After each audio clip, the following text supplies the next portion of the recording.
Baik, oke. Bismillahirrahmanirrahim. Assalamualaikum warahmatullahi wabarakatuh. Waalaikumsalam Waalaikumsalam warahmatullahi warahmatullahi wabarakatuh. Alhamdulillah, salatu ala Rasulillah wa ala alihi wasallam. Segala puji hanya bagi Allah yang masih memberikan banyak nikmat kepada kita, sehingga akhirnya alhamdulillah, terutama nikmat sehat, alhamdulillah dengan nikmat sehat itu kita dapat melaksanakan semua aktivitas kita, eh, terutama aktivitas dalam berbagi kebaikan, dalam berbagi kebaikan. Sehingga mudah-mudahan apa yang telah kita lakukan kemarin, saat ini, dan ke depan menjadi bagian dari kebaikan di yaumil akhir nanti insya Allah. Termasuk apa yang biasa kita lakukan di malam Jumat. Di Jumat malam. Di Jumat malam. Di Jumat malam ini dalam rangka kita berbagi ilmu, berbagi kemanfaatan yang kami berharap ketika kita melakukan kegiatan di Jumat malam ini bukan hanya kita yang hadir di dalam webinar ini saja yang mengambil manfaat, tapi juga kami berharap agar bisa disebarkan sebanyak-banyaknya kepada kerabat kita, sehingga menjadi tambahan timbangan kebaikan buat kita semua, insya Allah. Terima Amin. kasih kepada Mas Haji dan juga manajemen PT HI dan PT FAS yang sudah menyiapkan webinar kepada kita untuk kita bisa belajar dan kemudian sekali lagi berbagi kebaikan, insya Allah. Ya, Alhamdulillah, eh, pada malam hari ini kita akan apa, berbincang tentang kalau kata Pak Mas Rio tadi saya sempat ketemu Pak Mas Rio, kata beliau bilang berbincang tentang gatal-gatal gitu kata beliau bilang. Iya, ya jadi kita akan bicara tentang alergi, ya apa itu alergi, bagaimana gejalanya, apa yang harus kita lakukan, kemudian eh, apa yang terjadi, komplikasi apa saja yang terjadi, kita akan bahas di malam hari ini insya Allah. Oke, kita semua tentunya sudah sudah tahu ya tentang alergi ya, karena mungkin ini suatu hal yang sudah pernah mungkin kita alami atau kemudian kerabat kita alami, eh, mulai dari kecil sampai kemudian kita juga dewasa. Eh, kita lihat dulu definisinya ya. Jadi kalau alergi sendiri sebenarnya adalah sebuah respon yang berlebihan dari sistem kekebalan tubuh kita. Jadi kan kalau kita pelajari di pertemuan-pertemuan sebelumnya bahwa tubuh kita ini seperti kastil, seperti sebuah istana yang dia berinteraksi dengan dunia luar dan juga dengan dunia yang ada di dalam diri kita. Dalam proses interaksi itu maka dia akan melahirkan berbagai macam aksi. Dan salah satunya adalah apa yang kemudian dilakukan oleh tubuh kita untuk melakukan proteksi lewat kekebalan tubuh. Nah, dalam melakukan proteksi itu, tubuh akan mengeluarkan berbagai macam zat yang untuk menekan berbagai macam benda yang dianggap sebagai benda asing. Tapi nggak taunya dalam eh, banyak peristiwa akhirnya apa yang eh, pertahanan tubuh yang harusnya dikeluarkan untuk benda-benda asing yang merusak diri kita, tapi nggak taunya benda-benda yang biasa yang tidak menyebabkan kerusakan sebenarnya pada banyak orang, tapi malah dianggap oleh tubuh kita menjadi suatu hal yang luar biasa. Nah, reaksi ini yang kemudian kita sebut sebagai alergi.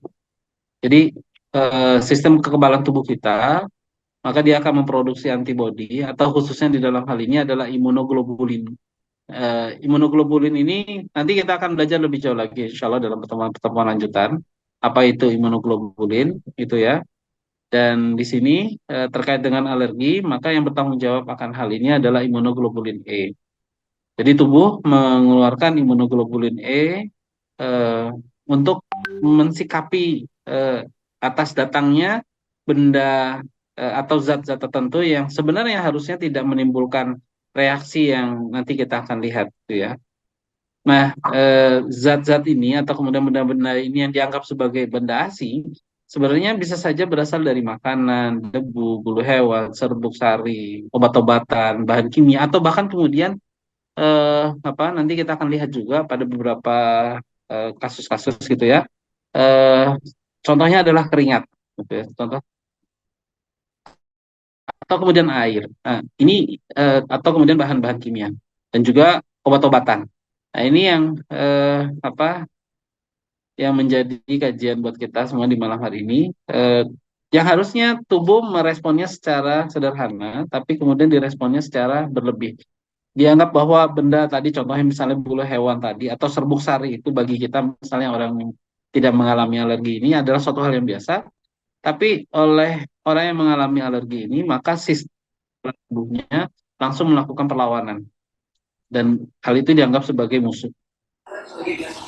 Peristiwa itu yang kita pelajari pada pertemuan selanjutnya, pada pertemuan sebelumnya bahwa peristiwa ini menimbulkan apa yang kita sebut sebagai inflamasi peradangan. Kita sudah bahas ya pada pertemuan-pertemuan sebelumnya bahwa inflamasi atau peradangan ini adalah suatu hal yang kemudian menjadi basis atau kemudian menjadi penyebab dari banyak penyakit-penyakit kronik dan degeneratif. Eh, Inflamasi akut itu yang segera ditangani maka dia akan bisa apa tidak menimbulkan permasalahan. Tapi inflamasi kronik dan kemudian itu berulang kali terus terjadi, maka dia akan menjadi penyebab dasar dari berbagai macam permasalahan-permasalahan kronik degeneratif. Eh, Jantung, kemudian diabetes, terus apa? Kanker. Itu beberapa hal yang sebenarnya berangkat dari inflamasi kronik yang terjadi dari diri kita. Termasuk adalah kemudian peristiwa alergi ini. Itu alergi ini sebenarnya adalah peristiwa inflamasi peradangan yang ada dalam tubuh kita. Tapi kalau ini karena peristiwanya adalah karena respon yang berlebih terhadap sesuatu hal yang sebenarnya tidak harus menimbulkan reaksi itu. Ya, nah ini gejalanya.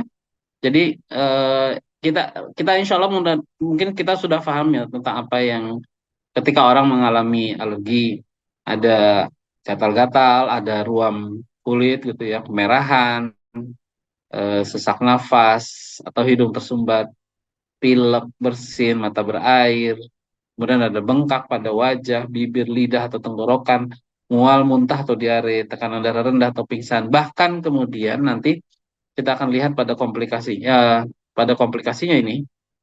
eh, jadi kalau tadi itu masih masih bisa apa sesuatu hal yang mungkin dianggap masih sederhana, tapi ada komplikasi nanti kita lihat dari alergi, dia bisa menyebabkan kematian. Apa yang kita sebut sebagai shock anafilaktik.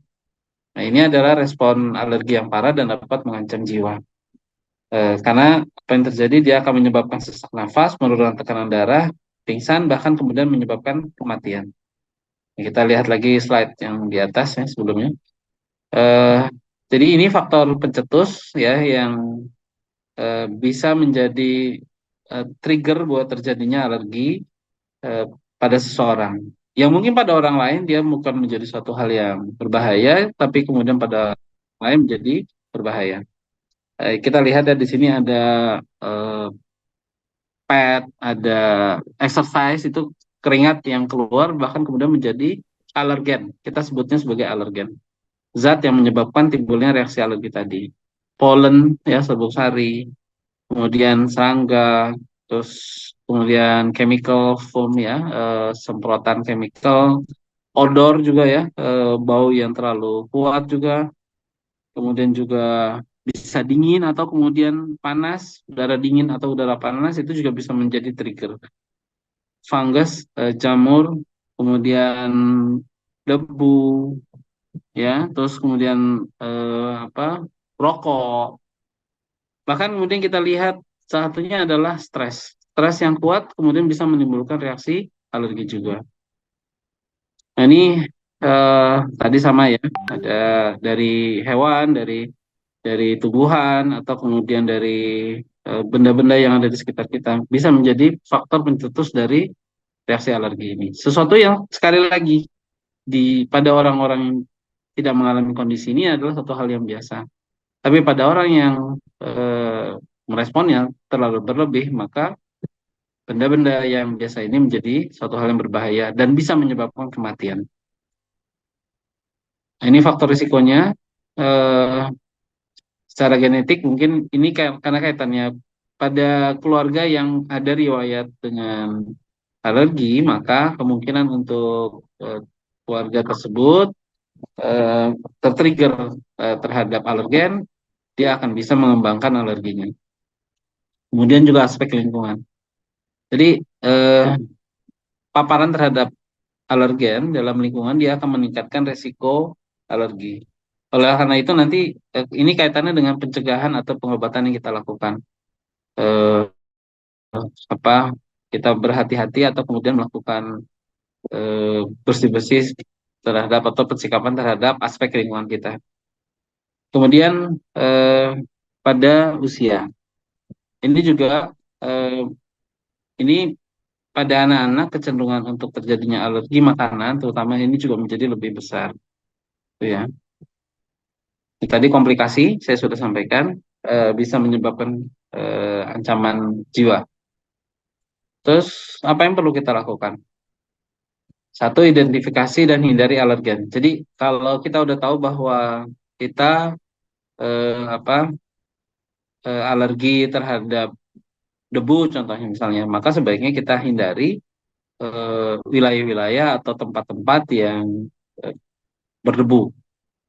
Ini hal yang paling utama dalam proses kita melakukan proses pencegahan.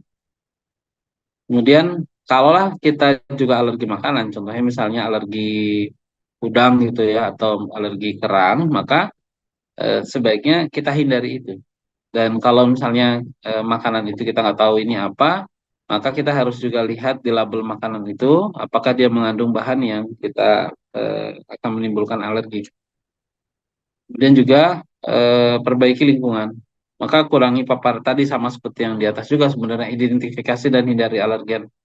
Jadi kita mengurangi paparan debu. Juga kalau misalnya bulu hewan kita ada kecenderungan untuk alergi dengan bulu hewan, maka kita tidak berinteraksi dengan hewan. Serbuk sari dan zat lain yang juga kemudian bisa menjadi pemicu alergi kita. Nah, eh, ini mekanisme bagaimana proses alergi itu akhirnya memunculkan reaksi dalam tubuh kita. Nanti ada dua istilah, ada alergi dan ada hipersensitivitas. Nah, sekarang kita lihat dulu mekanismenya. Pada saat paparan pertama, maka sistem kekebalan tubuh dia akan melihat bahwa bahan-bahan ini, zat-zat ini sebagai ancaman. Dan akhirnya tubuh akan memproduksi eh, sel-sel pertahanan tubuh kita atau kemudian yang kita sebut sebagai antibodi khusus yang kita sebut sebagai imunoglobulin E. Jadi nanti imunoglobulin ini ada banyak jenisnya, ada G, ada M, ada A, ada E, itu ya. Nah, terus setelah paparan tadi, jadi tubuh langsung memproduksi antibodi atau imunoglobulin E, maka proses selanjutnya adalah apa yang kita sebut sebagai sensitisasi. Nah, tubuh menjadi sensitif terhadap alergen. Maka imunoglobulin E tadi dia akan menempel pada sel mas. Sel mas ini adalah salah satu dari limfosit atau salah satu dari leukosit yang ada pada tubuh kita. Eh, Leukosit, sel darah putih, sebagaimana sudah kita juga bahas di bahasan tentang inflamasi, bahwa salah satunya adalah limfosit. Sel mas ini kita sebut juga kalau sel mas itu namanya makrofag. Dia adalah apa termasuk dalam sel pertahanan tubuh yang pertama ketika ada serangan dari luar. Nah, sel mas atau nama lainnya adalah makrofag. Makro itu yang besar, fag itu dari kata fage artinya makan. Jadi sebesar yang tukang makan.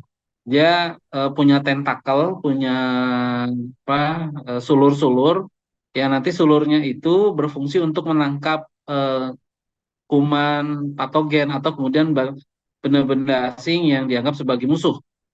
Nah, antibodi yang tadi yang kita sebut sebagai imunoglobulin E, dia akan menempel pada sel mas untuk apa melakukan proses eh, proteksi juga, gitu ya. Nah, dia biasanya berada eh, di kulit, kemudian di saluran pernafasan itu banyak banyak ada di bagian tubuh kita. Kemudian ketika terjadi paparan kedua atau berikutnya, maka eh, dari dari alergen tadi itu dia akan melekat. Jadi contohnya misalnya serbuk sari. Serbuk sari itu dia akan melekat pada imunoglobulin E yang tadi dia sudah pada sel mas tadi atau sel makrofag tadi atau bagian dari leukosit kita tadi. Nah, pada saat terjadi penempelan itu, ketika terjadi kontak berulang lagi, maka tubuh kita ya dia akan memicu tuh si sel mas tadi untuk melepaskan berbagai macam mediator kimia yang kita pada saat bahasan yang lalu kita sebut sebagai zat yang bersifat pro-inflammatori. Contohnya di sini adalah histamin, leukotriene, dan sitokin untuk kemudian masuk ke dalam darah. Dan ketika akhirnya bahan-bahan ini masuk ke dalam darah, maka mereka akan menimbulkan berbagai macam kondisi seperti yang kita alami, yang kita sebut sebagai alergi tadi, yaitu ruam kulit, ya, hidung tersumbat, bersin, atau bahkan kemudian pada reaksi yang lebih serius, sebagaimana tadi saya sampaikan, kondisi dia sesak nafas atau anafilaktik. Dan ini yang kemudian bisa menyebabkan kematian. Nah, teman-teman sekalian, ini tadi jadi zat-zat mediator tadi ya, kimiawi yang dia eh, dalam reaksi alergi, ada yang pertama namanya histamin. Nah, histamin ini dia akan menyebabkan pembekakan. Kan kalau kalau kita ingat dulu pada bahasan tentang inflamasi, eh, pada saat ketika inflamasi akan terjadi pelebaran aliran darah yang berfungsi nanti untuk apa tadi sel mas ya, NK, NK, sel natural killer, sel-sel pertahanan tubuh kita untuk bisa bergerak masuk ke dalam ke tempat yang infeksi tadi. Nah, oleh karena itu, maka untuk agar jalannya bisa menjadi lebih optimal, maka aliran darahnya itu harus dibuka. Nah, untuk itu maka butuh beberapa bahan, salah satunya adalah histamin. Nah, cuma di sisi lain, histamin ini dia selain dia akan meningkatkan aliran darah ke daerah tertentu, tapi dia juga akan menyebabkan penyempitan dari saluran udara. Dan ini yang kemudian bisa menjadi pemicu anafilaktik tadi. Kemudian leukotriene. Nah, leukotriene ini dia bagian dari yang sifatnya proinflamasi atau mendorong peradangan kan. Sekali lagi saya ingatkan kembali tentang materi-materi sebelumnya bahwa peradangan itu penting buat kita. Bahwa kita butuh peristiwa peradangan karena dia nanti berfungsi untuk menekan serangan musuh yang datang ke dalam tubuh kita. Cuma ketika peradangan itu terjadi berulang kali dan kemudian kita tidak melakukan perbaikan dengan optimal, maka peradangan tadi dia akan memicu berbagai macam kondisi-kondisi yang kita sebut sebagai kronik dan degeneratif. Nah, pada saat eh, terjadi peradangan, leukotriene ini dia juga akan menyebabkan kontraksi dari otot polos. Nah, di saluran-saluran tubuh kita itu dia banyak terdiri dari otot polos. Nah, salah satunya adalah pada pernafasan, pada saluran pernafasan kita. Maka dia akan menyebabkan terjadinya penyempitan sama seperti tadi penyempitan saluran udara. Apa yang dilakukan oleh histamin dia kemudian dikuatkan lagi oleh leukotriene. Dia akan menyebabkan saluran darah kita menjadi menyempit sehingga akhirnya orang tersebut mengalami sesak nafas atau kemudian kondisi yang kita sebut sebagai asma. Dan selanjutnya, zat mediator yang juga mendorong terjadinya peristiwa alergi ini adalah sitokin dan prostaglandin. Kita juga sudah membahas tentang bagaimana dulu tentang sitokin dan prostaglandin ini, dia akan merangsang respon inflamasi tubuh. Sehingga kalau kita ingat pada bahasan tentang inflamasi itu ada lima lima tanda. Ada dolor, ada kalor, ada rubor, ada tumor, dan ada fungsiolesa. Dolor itu nyeri, rubor merah, kalor ada panas, kemudian ada tumor, pembekakan. Dan yang terakhir adalah fungsiolesa, less function atau fungsi yang tidak berjalan dengan baik. Nah, sitokin dan prostaglandin dia akan menyebabkan peristiwa itu terjadi. Nah, ini teman-teman sekalian, jadi jenis reaksi alergi itu ada dua, ada yang immediate dan ada delay.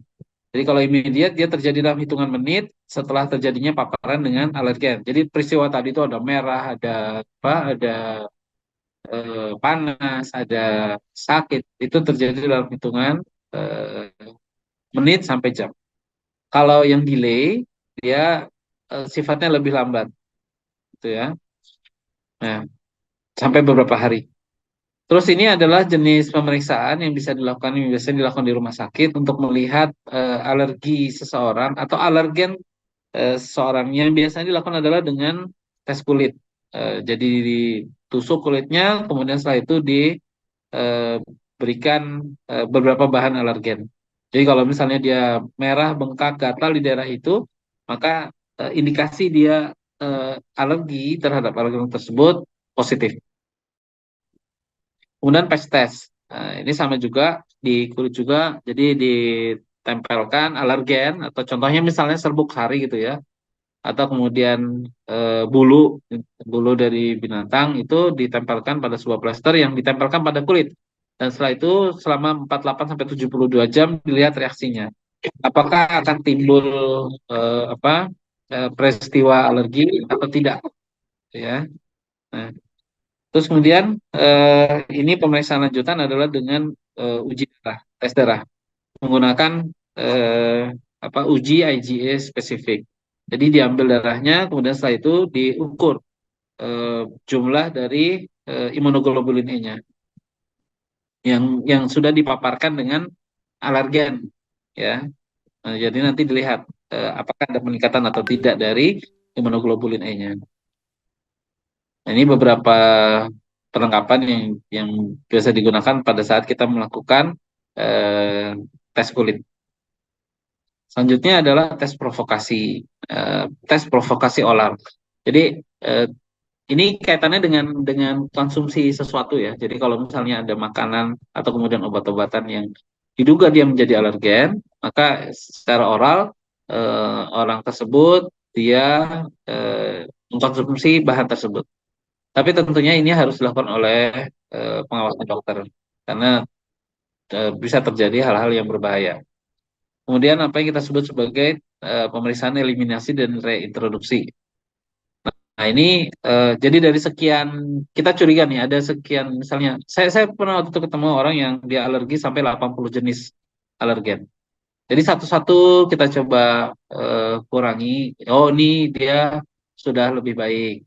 Oh ini masih masih ada reaksinya. Oh ini masih sangat kuat reaksi alerginya sehingga kemudian oh ini sudah berkurang. Nah jadi kita melihat eliminasi dan reintroduksi lagi terhadap bahan alergen tersebut, baik dari makanan atau kemudian dari lingkungan. Ya, terus kemudian ini dua istilah yang biasanya kita lihat pada peristiwa alergi yaitu alergi dan hipersensitivitas. Jadi sebenarnya memang alergi itu adalah kondisi hipersensitivitas. Jadi kalau alergi dia lebih mengacu pada tanda atau gejala yang terjadi, sedangkan kalau hipersensitivitas dia menggambarkan proses yang terkait dengan kerja sistem imun dalam tubuh kita. Contohnya tadi peningkatan dari imunoglobulin E. Nah, nanti kita lihat eh, ada 4 tipe dari tipe hipersensitivitas ini. Yang pertama adalah tipe reaksi alergi. Nah, ini ketika eh, apa dia terjadi secara cepat tadi ya, terjadi peningkatan imunoglobulin E, reaksinya adalah bersin, mata gatal, ruam kulit, sesak nafas, kemudian sampai terjadinya anafilaksi. Contohnya adalah alergi pada makanan, alergi serbuk sari, atau gigitan serangga. Tipe 2 dari hipersensitivitas ini atau reaksi yang berlebih ini adalah reaksi sitotoksik. Nah, kondisi ini jadi si antibodi dia akan menyerang sel satu tubuh yang sehat. Eh, Mediatornya adalah IgG dan IgM. Nah, kondisi ini dia akan menyebabkan kerusakan seluler. Kemudian ada kondisi lagi misalnya anemia hemolitik atau kemudian pada saat terjadi transfusi, melakukan proses transfusi juga terjadi reaksi alergi. Kemudian tipe 3 ya, mekanismenya terbentuknya kompleks antigen dan antibodi yang menumpuk di jaringan tubuh. Jadi peristiwa peradangan menjadi sangat semakin besar ya. terus kemudian sampai terjadinya peradangan di jaringan, atau kemudian kondisi yang lain kita sebut sebagai nefritis lupus, ya, kasus autoimun, atau kemudian vaskulitis. Selanjutnya yang keempat, ini respon yang terjadi setelah beberapa hari kontak dengan alergen. Mediatornya adalah T-sel atau limfosit. Nah, tadi limfosit adalah bagian dari sel leukosit, ya. Gejalanya adalah ruam, peradangan kulit, kemudian dermatitis, atau kemudian reaksi setelah pemaparan dengan obat-obatan. Nah, ini kita lihat beberapa contoh dari alergi yang terjadi di tubuh kita. Yang pertama adalah alergi kulit. Ini contohnya adalah dermatitis atopik. Eh, ini teman-teman sekalian, kalau kita ingat di belakang ada itis, berarti ada radang. Nah, gejalanya adalah kulit kering, merah, gatal, dan juga ada iritasi. Nah, kalau misalnya sudah terinfeksi, maka timbul benjolan kecil yang isinya dia cairan bening atau kuningan. Nama lainnya adalah eksim, ya, kondisi. Kemudian dermatitis kontak alergi. Ini ketika dia bersentuhan langsung dengan alergen. Contoh misalnya ketika ada bulu kucing gitu, ya, yang kita eh, apa, bulu kucing itu menjadi alergen, sehingga kemudian kita kena dengan bulu kucing itu, langsung dalam beberapa menit eh, terjadi kemerahan. Kemudian dermatitis diserotik itu terjadi pada tangan dan kaki, dia kulitnya menjadi kering dan gatal, kadang sampai terjadi eh, melepuh. Eh, dan ini sangat nyeri, gitu ya, karena keringnya tadi. Kemudian contoh dari alergi apa kulit ini adalah apa yang kita sebut sebagai biduran atau urtikaria. Munculnya benjolan merah yang rasanya sangat gatal. Dia bisa berada pada satu spot, satu tempat, atau kemudian di beberapa tempat yang lainnya. Bisa besar, bisa kecil, atau kemudian juga bisa lebar. Nah, tapi selain juga karena reaksi alergi, bisa juga dia dipicu oleh adanya infeksi virus. Nah, selanjutnya adalah angioderma. Angioderma ini dia eh, hampir sama seperti biduran, cuma dia terjadi di bagian bawah kulit, eh, di jaringan lunak seperti kelopak mata, bibir, tenggorokan, atau bahkan kemudian di alat kelamin. Ini juga sama, gatal, gitu ya. Nah, ini kemudian alergi pernafasan. Contohnya adalah rinitis alergi. Ciri-cirinya, gejalanya bersin, hidung tersumbat, ada ingus berair, gatal pada hidung atau tenggorokan, batuk, dan perubahan suara. Penyebabnya bisa secara umum adalah serbuk sari, debu rumah, bulu hewan, atau jamur. Yang kita lakukan kalau dengan obat-obatan adalah diberikan antihistamin dan dekongestan. Ini untuk dekongestan ini untuk melebarkan saluran nafas, atau kemudian dengan terapi alergi. Asma, asma alergi. Gejalanya dia sulit untuk bernafas, dada terasa sesak karena tadi, ya, ada histamin dan lektotrionin serta sitokin dan prostaglandin, dia akan menyebabkan penyempitan dari pembuluh pembuluh nafas kita, saluran nafas kita. Kemudian ada batuk, ada wheezing atau mengi, ya. Itu ciri khas dari asma. Karena sempitnya pembuluh darah sehingga pembuluh pembuluh nafas, saluran nafas kita, sehingga akhirnya udara yang lewat itu jadinya bunyi, dia ngik ngik ngik gitu, ya. Kemudian penyebab umumnya bisa karena serbuk sari, bulu hewan, debu, asap, atau zat kimia tertentu. Pakai inhaler atau nebulizer bisa membantu untuk meredakan gejala. Menghindari alergi itu menjadi hal yang paling utama. Kemudian terapi dengan obat-obatan. Kemudian selanjutnya adalah sinusitis alergi. Nah, ini gejalanya nyeri atau tekanan di daerah sinus. Eh, Sinus itu kita ada beberapa. Sinus itu artinya eh, apa cekungan, ya, di bisa di sekitar wilayah dekat dengan apa nih jidat gitu. Terus kemudian di bawah, di atas sinus maksilar, di atas dari tulang tulang pipi kita ya. Eh, Terus ada sinus frontalis itu dekat dengan dahi kita ya, di apa nih, dahi ya, di atas ini.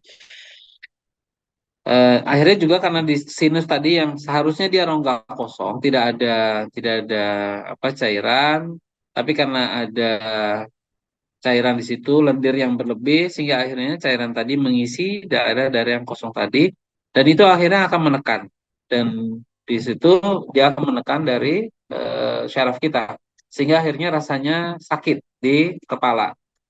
Dan karena produksi lendir yang berlebih, mukus kan diproduksi dalam rangka juga untuk menekan peristiwa peradangan. Tapi karena berlebih sehingga akhirnya menyebabkan hidungnya itu menjadi tersumbat. eh, ini penyebabnya sama secara umum, dia sama seperti rinitis alergi, juga bisa disertai karena adanya infeksi dari bakteri atau jamur. Eh, Obat-obatan atau kemudian juga irigasi sinus. Jadi di sinusnya tadi kan cairannya banyak tuh. Itu nanti dia diirigasi, didorong, dikeluarin cairannya. Atau bahkan kalau misalnya dia sudah sampai terlalu berat, maka harus dilakukan tindakan pembedahan. Kemudian ada alergi pencernaan. Ya, ini alergi makanan yang paling banyak terjadi. Jadi reaksinya, gejalanya adalah mual, muntah, diare, sakit perut, kram, gatal di mulut atau tenggorokan, atau kemudian menimbulkan juga ruam kulit. Contoh misalnya kalau misalnya habis makan kerang, ataunya dia menjadi alergen, maka kondisi ini bisa terjadi. Telur, susu, kacang-kacangan, gluten, ikan, kerang, dan beberapa makanan lainnya bisa menjadi pemicu.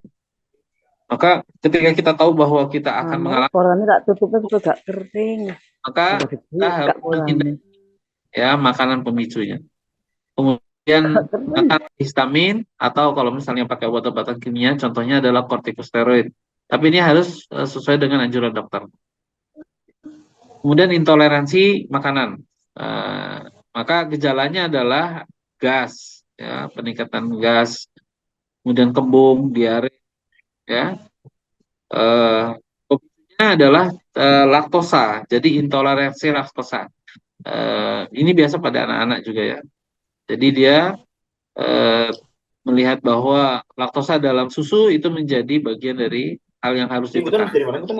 Kemudian gluten atau fruktos pada buah-buahan.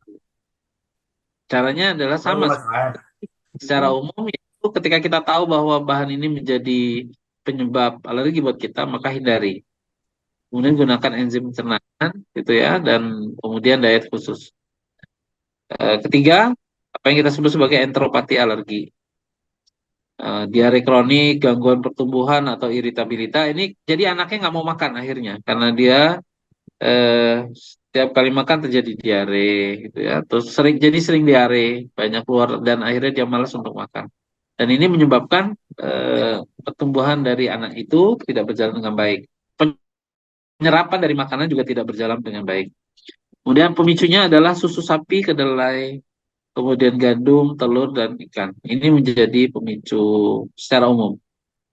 Maka yang kita lakukan adalah pemberian makanan eksklusif atau kemudian eliminasi dari beberapa bahan-bahan tadi yang kalau kita tahu menjadi bagian dari alergen, maka kita pisahkan dari bayi atau anak kecil tadi. Kemudian alergi reproduksi, alergi sperma. Nah ini cukup menarik ya.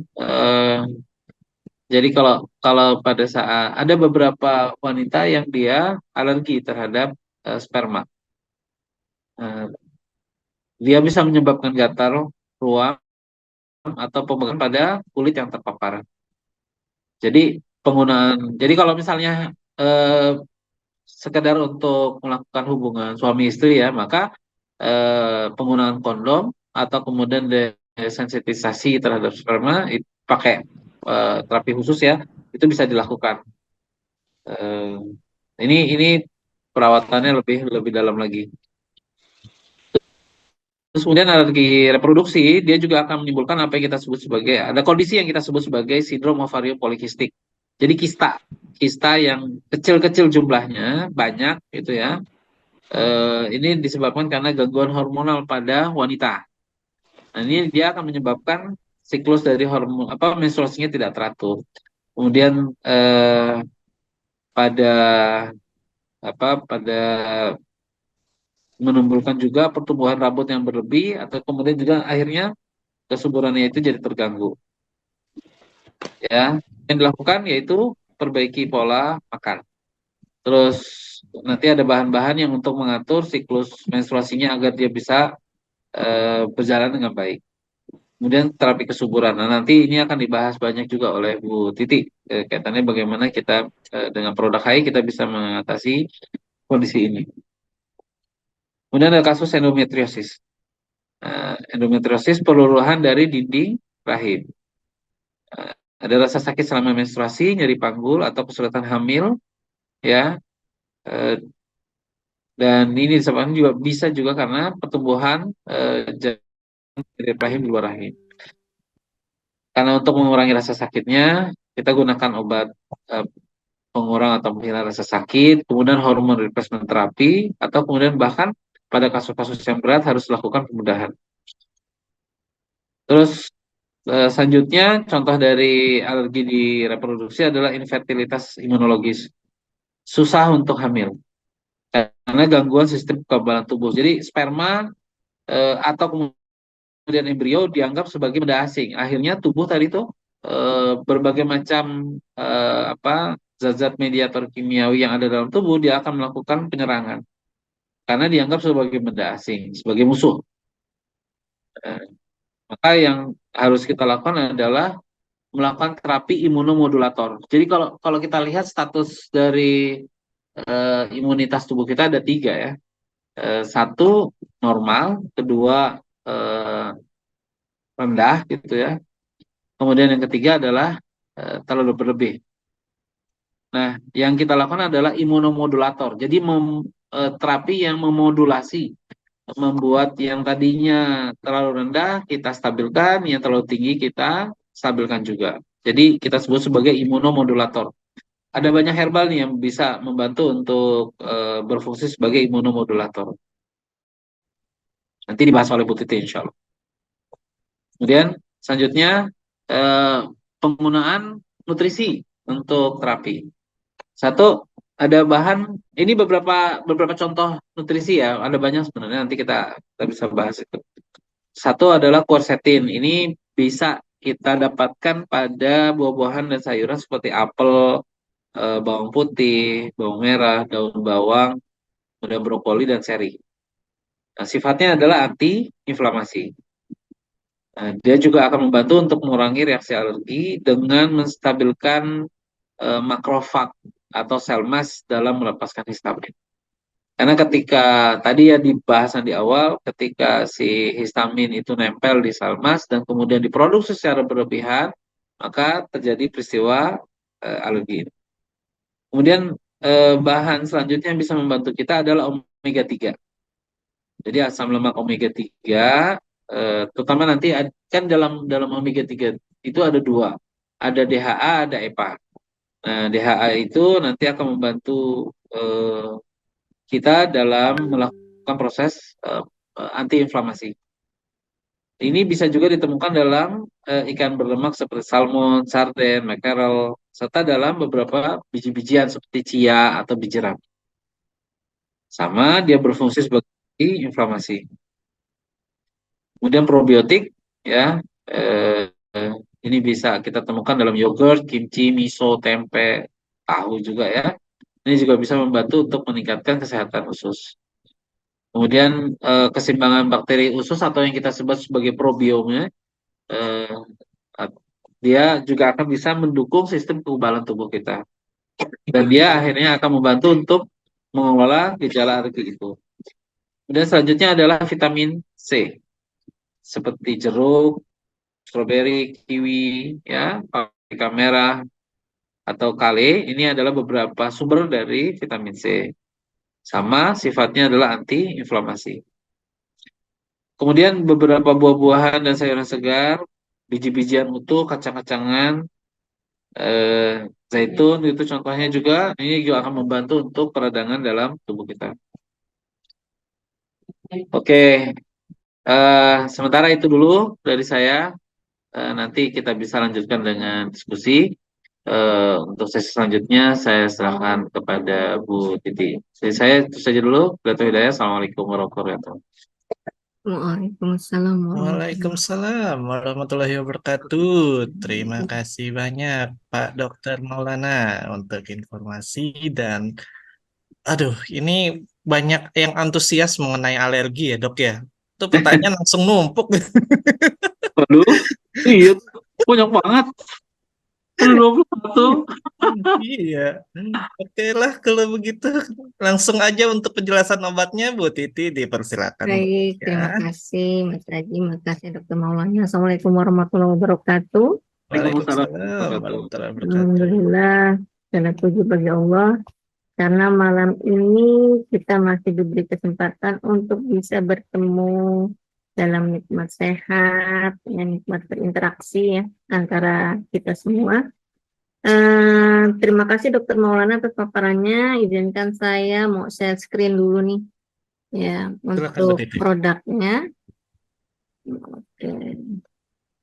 Udah kelihatan belum Mas? Sudah Bu. Udah ya, udah kelihatannya. Sebentar saya pindahin dulu nih.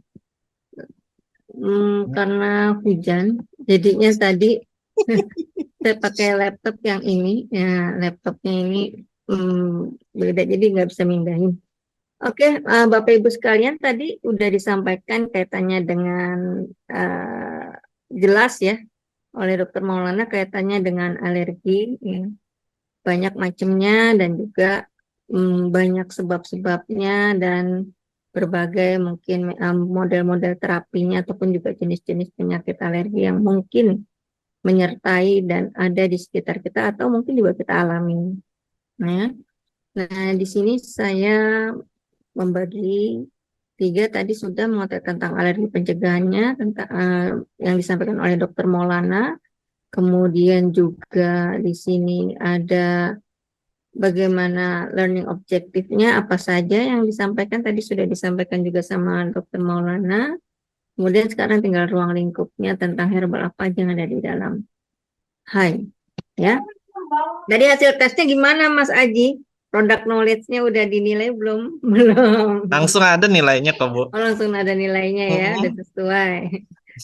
Oke ya, jadi data dan faktanya nih, ya. Kita sendiri mungkin sebagian besar kita ngalamin yang namanya proses alergi ataupun sebagian besar. Nah, ternyata faktanya terjadi peningkatan prevalensi penyakit alergi terutama asma, rinitis alergi, dan dermatitis atopi. Itu terjadi di dunia yaitu 30% pada orang dewasa dan 40% pada anak-anak. Terutama di negara-negara dengan pendapatan rendah dan menengah termasuk diantaranya adalah Indonesia.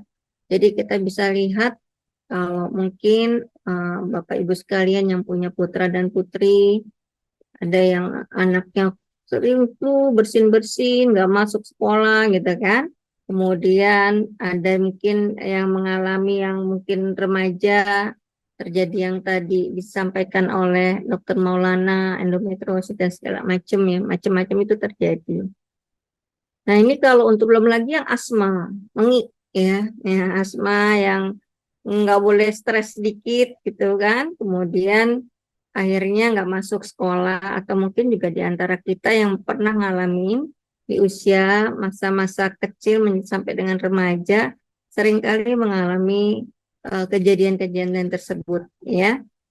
Nah, menurut data dari International Study of for Asthma dan Alergi pada anak-anak 14,6% anak usia 13-14 tahun dan 8,5% anak usia 6-7 tahun menunjukkan gejala rinokonjungtivitis yang terkait dengan rinitis alergi. Tadi juga Dokter Maulana sampaikan. Ya, saya sendiri termasuk penderita rinitis alergi dulu ya kan. Itu terjadi ketika mulai setelah di operasi amandel tuh. Jadi saya penderita, jadi nggak boleh minum es sedikit, langsung pilek ya.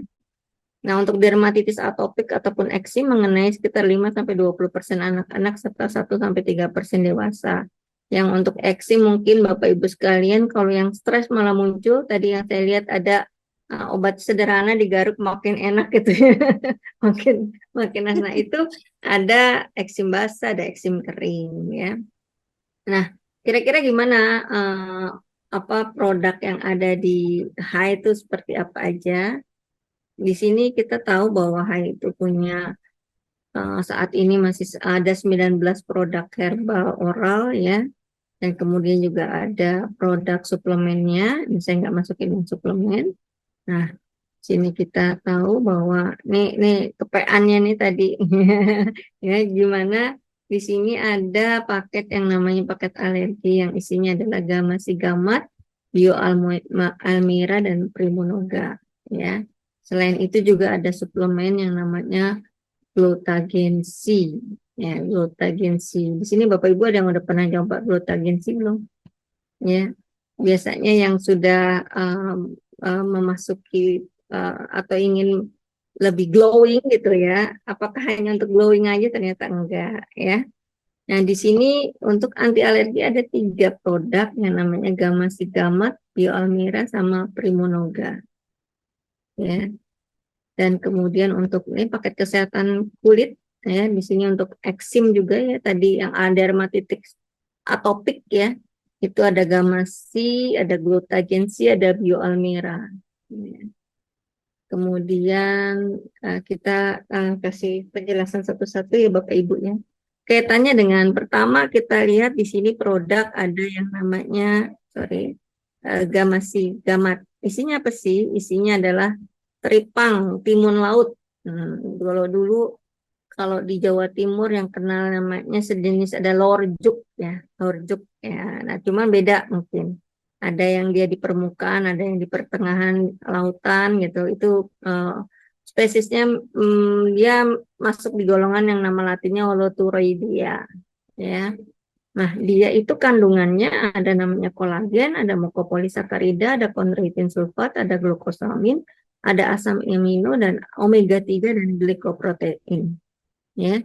Di sini kita lihat bahwa khasiat dari gamat itu sendiri sebagai kandungan utama dari gamasi, memang di sini nyebutnya adalah memelihara tulang rawan, meningkatkan pergerakan jaringan tulang rawan, persendian dan elastisitas otot, mengontrol kadar gula dalam darah, meningkatkan kepekaan insulin, ya, mencegah penuaan dini dan mengenyalkan kulit, ya karena terus karena dia mengandung kolagen dan mengatasi gangguan dan luka pada lambung, terus menurunkan kolesterol, menyehatkan jantung. Cuma di sini ada yang namanya omega 3 ya. Omega 3 itu ya, itu salah satu berperan di dalam yang namanya proses dia itu asam lemak tak jenuh ya. Di mana dia punya saya punya punya 2 presentasi karena yang satu nggak bisa masuk ke sini. Sementara yang ini nggak bisa nongol wajahnya, jadi saya bacainnya satu. Jadi dia itu ada 3 jenis asam lemak omega 3 yaitu ada alpha linolenic acid sama DHA sama EPA. Nah, di sini sumbernya tadi Dokter Maulana sudah sampaikan kalau berdasarkan penelitiannya, jadi omega 3 ini berperan untuk membantu untuk anti alergi. Ya, sebagai anti alergi. Karena nah, komposisi di dalam tubuh itu selain omega 3 ada juga yang namanya omega 6. Kalau zaman dulu di zaman manusia yang purba itu komposisi antara omega 3 dan omega 6 itu komposisinya tuh pendek, nggak kayak sekarang. Yang ada gimana caranya omega 6 sama omega 3 itu komposisinya itu di dalam jumlahnya itu nggak terlalu banyak di omega 6. Jadi omega 3-nya tuh harus naik. Kenapa? Karena berdasar itulah yang menyebabkan saat ini kasus-kasus alergi itu menaik. Itu beberapa penelitian menyatakan itu ya. Jadi kecenderungan mudahnya anak-anak itu alergi gitu. Itu salah satunya karena memang komposisi antara omega 3 dan omega 6 itu harusnya 4:1 nih jadi 20:1 gitu. Harusnya makanya diperlukan omega 3 untuk menyeimbangkan komposisi itu. Kenapa? Karena tadi omega 3 berperan berdasarkan beberapa penelitian yang dilakukan sebagai anti alergi yang bisa membantu mengurangi faktor-faktor yang kaitannya tadi yang disampaikan oleh Dr. Maulana seperti dermatitis atopi, kemudian asma, rinitis, seperti itu. Nah, beberapa penelitian dilakukan juga dilakukan pada ibu hamil ketika diberikan omega 3. Maka anak-anak yang tadi yang Dr. Maulana sampaikan bahwa terjadi yang namanya alergi yang terbawa dari ibunya itu bisa diturunkan dengan kasusnya dengan pemberian omega 3. Ada yang namanya EPA ataupun DHA ya di situ. Nah, itu yang ada di dalam gamma. Omega 3 inilah yang berfungsi salah satunya sebagai anti alergi. Kemudian ada glikoprotein. Glikoprotein itu adalah alat komunikasi. Jadi antar sel dengan sel itu bisa ngobrol gitu ya, bisa berkomunikasi lewat glikoprotein. Jadi tadi kalau terjadi ada mast cell ya di mitokondria di dalam sebuah sel itu ada namanya yang namanya inti sel dan nukleus ada nah di situ ada sebuah ketika terjadi proses masuknya benda asing, maka dia akan berkomunikasi dengan sel yang lain untuk menyeimbangkan atau untuk melawan. Nah, disinilah peran dari glikoprotein ini. Gitu. Ya gambarannya. Nah, yang berikutnya di sini selain gamma si gamma ada yang namanya primunoga. Primunoga isinya ada propolis, daun sirsak, kemudian kulit buah manggis dan juga daun kelor. Ya, kalau manfaat ekstrak propolis itu dia membantu mencegah parasit yang berpotensi masuk ke dalam tubuh, kemudian dia juga antibakteri, dia mencegah infeksi, meregenerasi sel untuk penyembuhan luka, untuk mengatasi gangguan pada saraf, ya, dan juga meredakan nyeri otot. Nah, kalau propolis ini ya dia tuh sebenarnya kan propolis dia itu adalah dia yang sebagai anti alergi itu dia tuh dia sebagai lem lebah yang menjaga sarang. Dia tuh kayak lem lebah yang menjaga sarang dan mengandung banyak flavonoid. Nah, flavonoid inilah yang berfungsi sebagai anti alergi pada propolis itu, ya. Jadi dan anti alergi ini di dalam propolis itu dia bisa untuk asma, untuk eksim, ya, kemudian juga untuk tadi rinitis, alergi. Dan itu sudah dicoba secara klinis. Jadi untuk obat itu bisa digunakan sebagai obat, ada yang namanya uji klinis, ada yang namanya praklinis, ada yang namanya uji klinis. Nah, kalau di luar udah dilakukan uji cobanya sampai uji klinis, ya. Dan praklinis sudah dilakukan. Nah, itu menunjukkan adanya zat-zat yang di dalam flavonoid itu yang bisa membantu untuk mengatasi alergi-alergi, terutama pada kasus-kasus tadi, ya, asma, dermatitis atopik atau eksim, ya. Kemudian juga tadi untuk rinitis, termasuk untuk kasus-kasus yang shock anafilaktis yang agak berat, ya. Cuma saya nggak tahu di dalam Primunoga ini komposisi propolisnya berapa persen dibandingkan yang lain. Dan itu juga mempengaruhi efektivitas sejauh mana dia bisa difungsikan atau bisa berfungsi sebagai mana yang diutamakan gitu ya. Nah, di dalam selain propolis, di situ juga ada daun sirsak, ada buah manggis dan daun kelor. Kalau kita ketahui ya, untuk daun sirsak dia bisa membunuh sel kanker, kemudian juga punya efek relaksasi pada penderita insomnia, kemudian juga mengeluarkan parasit dari tubuh, kemudian meredakan tekanan darah tinggi, meredakan rasa sakit. Nah, di sini dia memiliki fungsi bisa untuk mengeluarkan zat toksik pada penderita dengan gangguan fungsi saraf. Nah, zat toksik artinya apa? Tadi Dr. Maulana sudah sampaikan yang namanya alergen-alergen.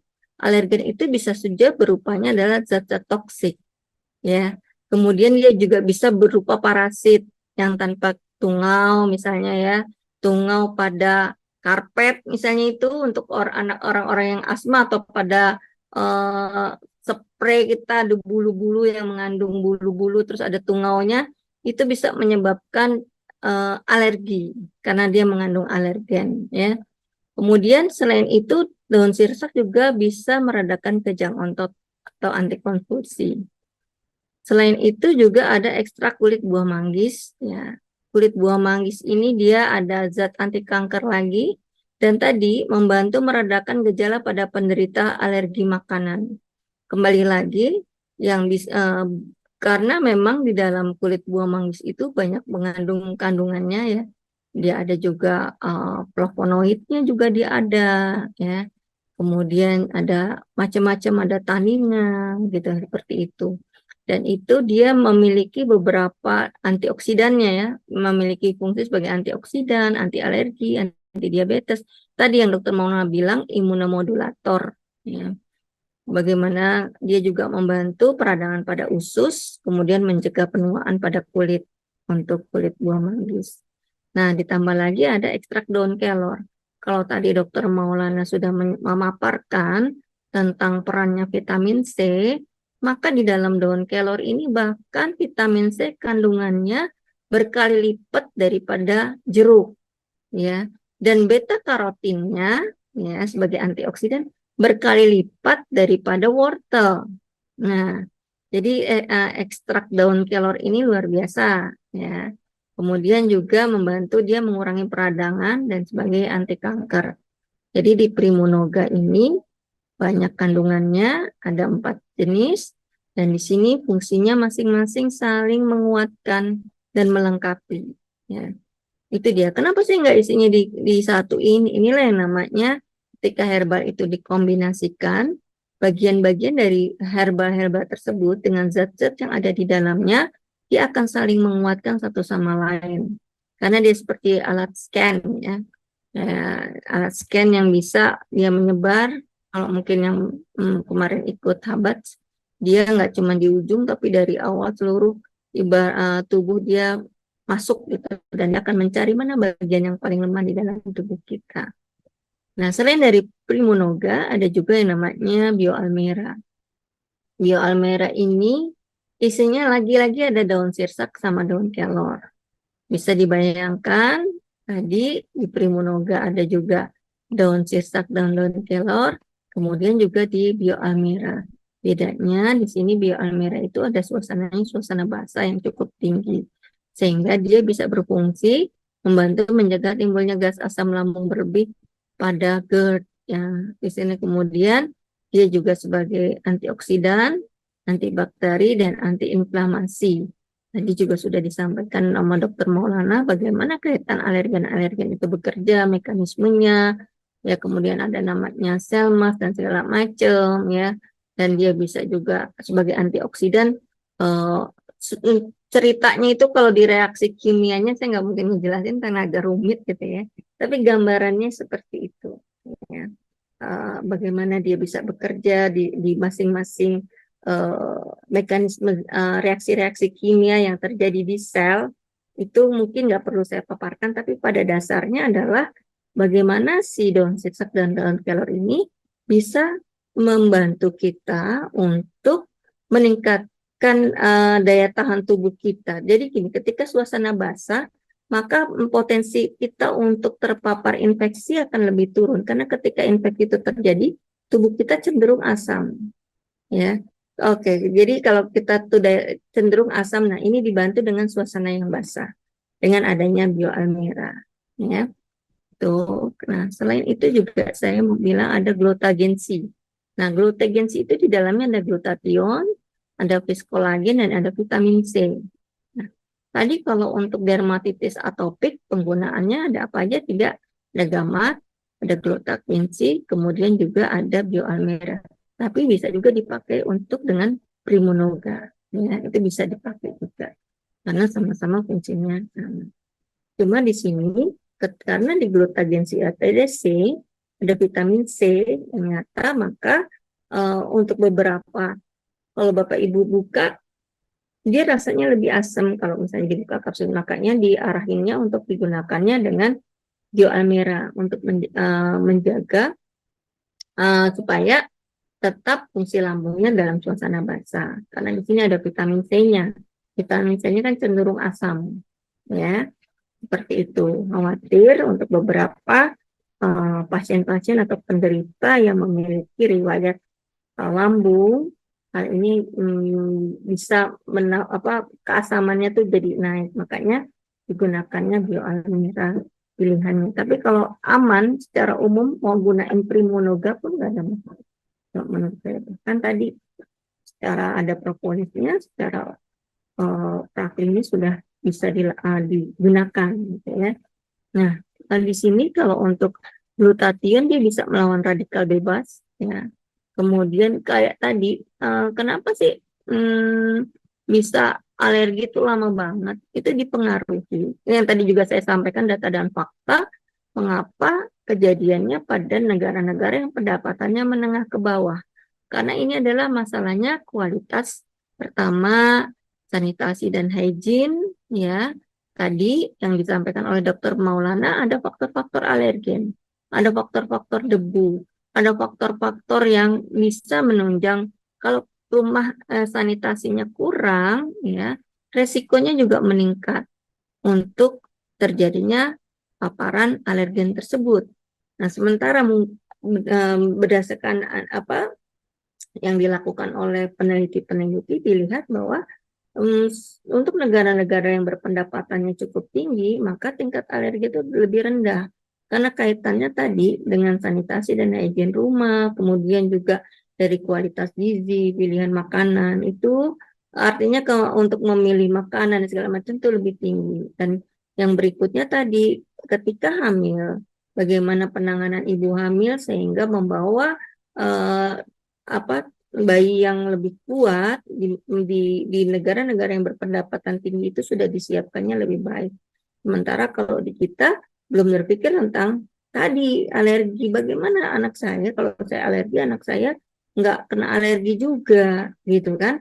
Belum sejauh itu, bahkan kasus-kasus di Indonesia masih berkutat pada bayi status stunting yang masih tinggi. Nah, itu gambarannya. Sehingga faktor-faktor adanya kasus yang lebih tinggi di negara yang pendapatannya menengah dan rendah itu lebih tinggi alerginya. Disitulah vitamin C dan antioksidan segala macam itu diperlukan ya. Jadi kemudian juga zat-zat yang lain yang nutrisi ya, yang diperlukan, termasuk saya lagi kecil itu kenapa karena daya tahan tubuh saya rendah, maka saya kena alergi terus. Dan kemudian ketika saya kuliah di farmasi, saya harus praktikum dengan zat-zat kimia ya, itu menjadi sebuah faktor alergen buat saya. Nah, itu lama. Nah, seakan dari rinitis saya lari ke sinusitis. Gitu ya kan? Karena penanganannya dulu dianggapnya biasa tuh, sering tuh. Kalau sekarang semakin kita menyadari itu menjadi penyebab berkurangnya produktivitas, maka kita lebih menjaga lagi ya. Alhamdulillah kalau kita bisa penata laksanaan alergi itu dengan baik, maka insya Allah kita nggak terus kena alergi. Kenapa? Kasihan kalau kita kena terus, daya tahan tubuh kita terus lama-lama berkembang alerginya semakin memperburuk, bahkan bisa menjadi shock anafilaksis. Termasuk tadi faktor-faktor stres ya yang bisa menambah resiko-resiko itu. Nah, glutagensi ini tadi dia dia bisa, glutathione ini kan itu nanti kerjanya di hati ya. Dia bisa memelihara melawan radikal bebas, kemudian juga meringankan efek samping dari kemoterapi, meningkatkan daya tahan tubuh, glutathione karena dia juga antioksidan yang kuat. Ya, dia antioksidan yang sangat kuat. Saya pun juga kalau udah mau flu, saya minum glutagensi, saya minum Primonoga gitu ya kan, seperti itu untuk bisa, alhamdulillah misalnya reaknya nggak terlalu nggak keluar, nggak jadi gitu, alhamdulillah seperti itu. Nah, kemudian yang berikutnya ada yang namanya kurkutama juga. Kenapa kurkutama? Di sini ada temulawak, ada rimpang kunyit, ada ekstrak herba meniran, ada pegagan, ekstrak daun kelor lagi, dan ada gamat. Di kurkutama ini juga dia sebagai tadi imunomodulator yang Dokter Maulana sampaikan. Kenapa? Di situ ada macam-macam, ada temulawak, karena yang dikejar kan ada fungsi hati. di mana fungsi hati itu fungsinya untuk melakukan detoks terhadap racun-racun yang masuk ke dalam tubuh kita.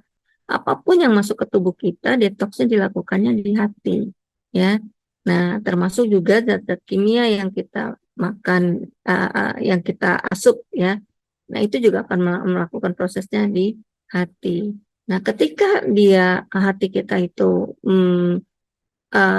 kemampuan detoksnya itu menurun, otomatis kita mudah sakit. Nah, ketika kita mudah sakit, cenderungannya adalah tadi masuknya radikal bebas. Yang kedua juga alergen-alergen yang mudah membuat kita bisa gampang sakit. Jadi ada beberapa orang yang mungkin kalau temennya flu, dia nggak bakalan ketularan. Kenapa? Karena memang sistem metabolisme di hatinya bagus. Kemudian juga dia imunnya bagus. Di sini juga ada meniran. Meniran itu udah dikenal sebagai antivirus, ya. Kemudian juga antioksidan gitu. Untuk sistem imun tubuh, kekebalan tubuh, ini bahkan udah uji klinis kalau herba meniran. Kemudian ada pegagan. Pegagan juga di sini sebagai antiinflamasi. Bahkan kalau untuk ada batuk-batuk, kalau saya kena paparan misalnya alergi gitu ya, kemudian agak batuk-batuk, saya minumnya ini yang ada kandungan pegagannya. Kenapa? Karena dia bisa membantu di sistem pertahanan tubuh dan juga mengurangi inflamasi yang terjadi di bronkus. Itu yang saya rasakan ya. Kemudian juga di sini ada ekstrak daun kelor. Daun kelor ini antioksidannya cukup tinggi dan tadi yang saya sudah ceritakan dan amat tinggi. Itu dia. Nah, satu lagi, kalau yang di paparan saya nggak ada, tadi yang Dokter Maulana sampaikan kalau kasusnya ada polisistik kista gitu kan pada ovarium, kemudian terjadi yang nama dysmenorrhea gitu ya, rasa sakit haid dan segala macam. Ada satu lagi produk namanya wanita, yaitu isinya ada manjakani, ada jintan hitam, ada kayu rapat, ada sambiloto, ada rimpang kuning, ya. Dia membantu nyeri head, tumor, kanker, termasuk tadi untuk kasus-kasus yang terjadi ada kista, ya, dan beberapa kasus sudah disampaikan oleh beberapa teman-teman waktu itu mengecil kistanya. Nah, dia juga membantu mengatasi keputihan. Nah, keputihan sendiri bisa karena faktornya jamur tadi. Itu adalah proses juga alergi. Bahkan ada orang-orang tertentu yang alergi air gitu ya, karena mengandung jamur itu langsung keputihan. Nah, pakainya apa? Wanita, ya. Selain wanita, dia dibantu dengan yang lain. Wanita namanya. Cuma di sini saya nggak masukkan. Jadi ada manjakani, di situ ada jintan hitam, ada kayu rapat, ada sambiloto, ada rimpang kunyit, ya. Jadi Bapak Ibu, ini ya produk-produk yang bisa dimanfaatkan oleh kita membantu untuk mengendalikan alergi-alergi yang mungkin saja terjadi sama kita, termasuk tadi beberapa alergi yang namanya trias alergi itu ada asma, kemudian juga ada yang ada rinitis alergi, ya kan? Itu namanya trias alergi. Ya dia kan dermatitis atopik, ya kan? Eksim, rinitis alergi, dan asma itu namanya trias alergi karena semuanya kalau udah muncul ini, muncul yang ini, muncul yang ini, kemungkinan seperti itu, ya. Jadi mungkin ini saja dari saya, produk-produk HAI. Semoga bisa dimanfaatkan dengan baik untuk mengatasi problem-problem kesehatan yang ada pada kita. Tapi kalau saran saya, kalau untuk yang sudah shock anafilaktis, ya misalnya tiba-tiba yang berat banget, ya yang udah alergi itu ada alergi yang berat tuh yang rasanya tuh panas. Saya pernah ngerasain itu ketika menikmati makan udang, ya. Makan udang itu ceritanya udang sungai, tapi yang saya makan kepalanya duluan. Dalamnya padahal kotoran itu ada di kepalanya, sampahnya ada di kepalanya. Yang ada langsung sesaat langsung. Nah, kalau itu harus langsung masuk ke IGD, ya nggak langsung bisa ditangani bisa untuk sementara, tapi tetap masuk ke IGD karena dikhawatirkan terjadi shock anafilaktis yang nanti bisa menyebabkan kematian untuk kasus-kasus tertentu. Jadi nggak bisa dianggap remeh ya. Mungkin itu dari saya. Terima kasih. Assalamualaikum warahmatullahi wabarakatuh.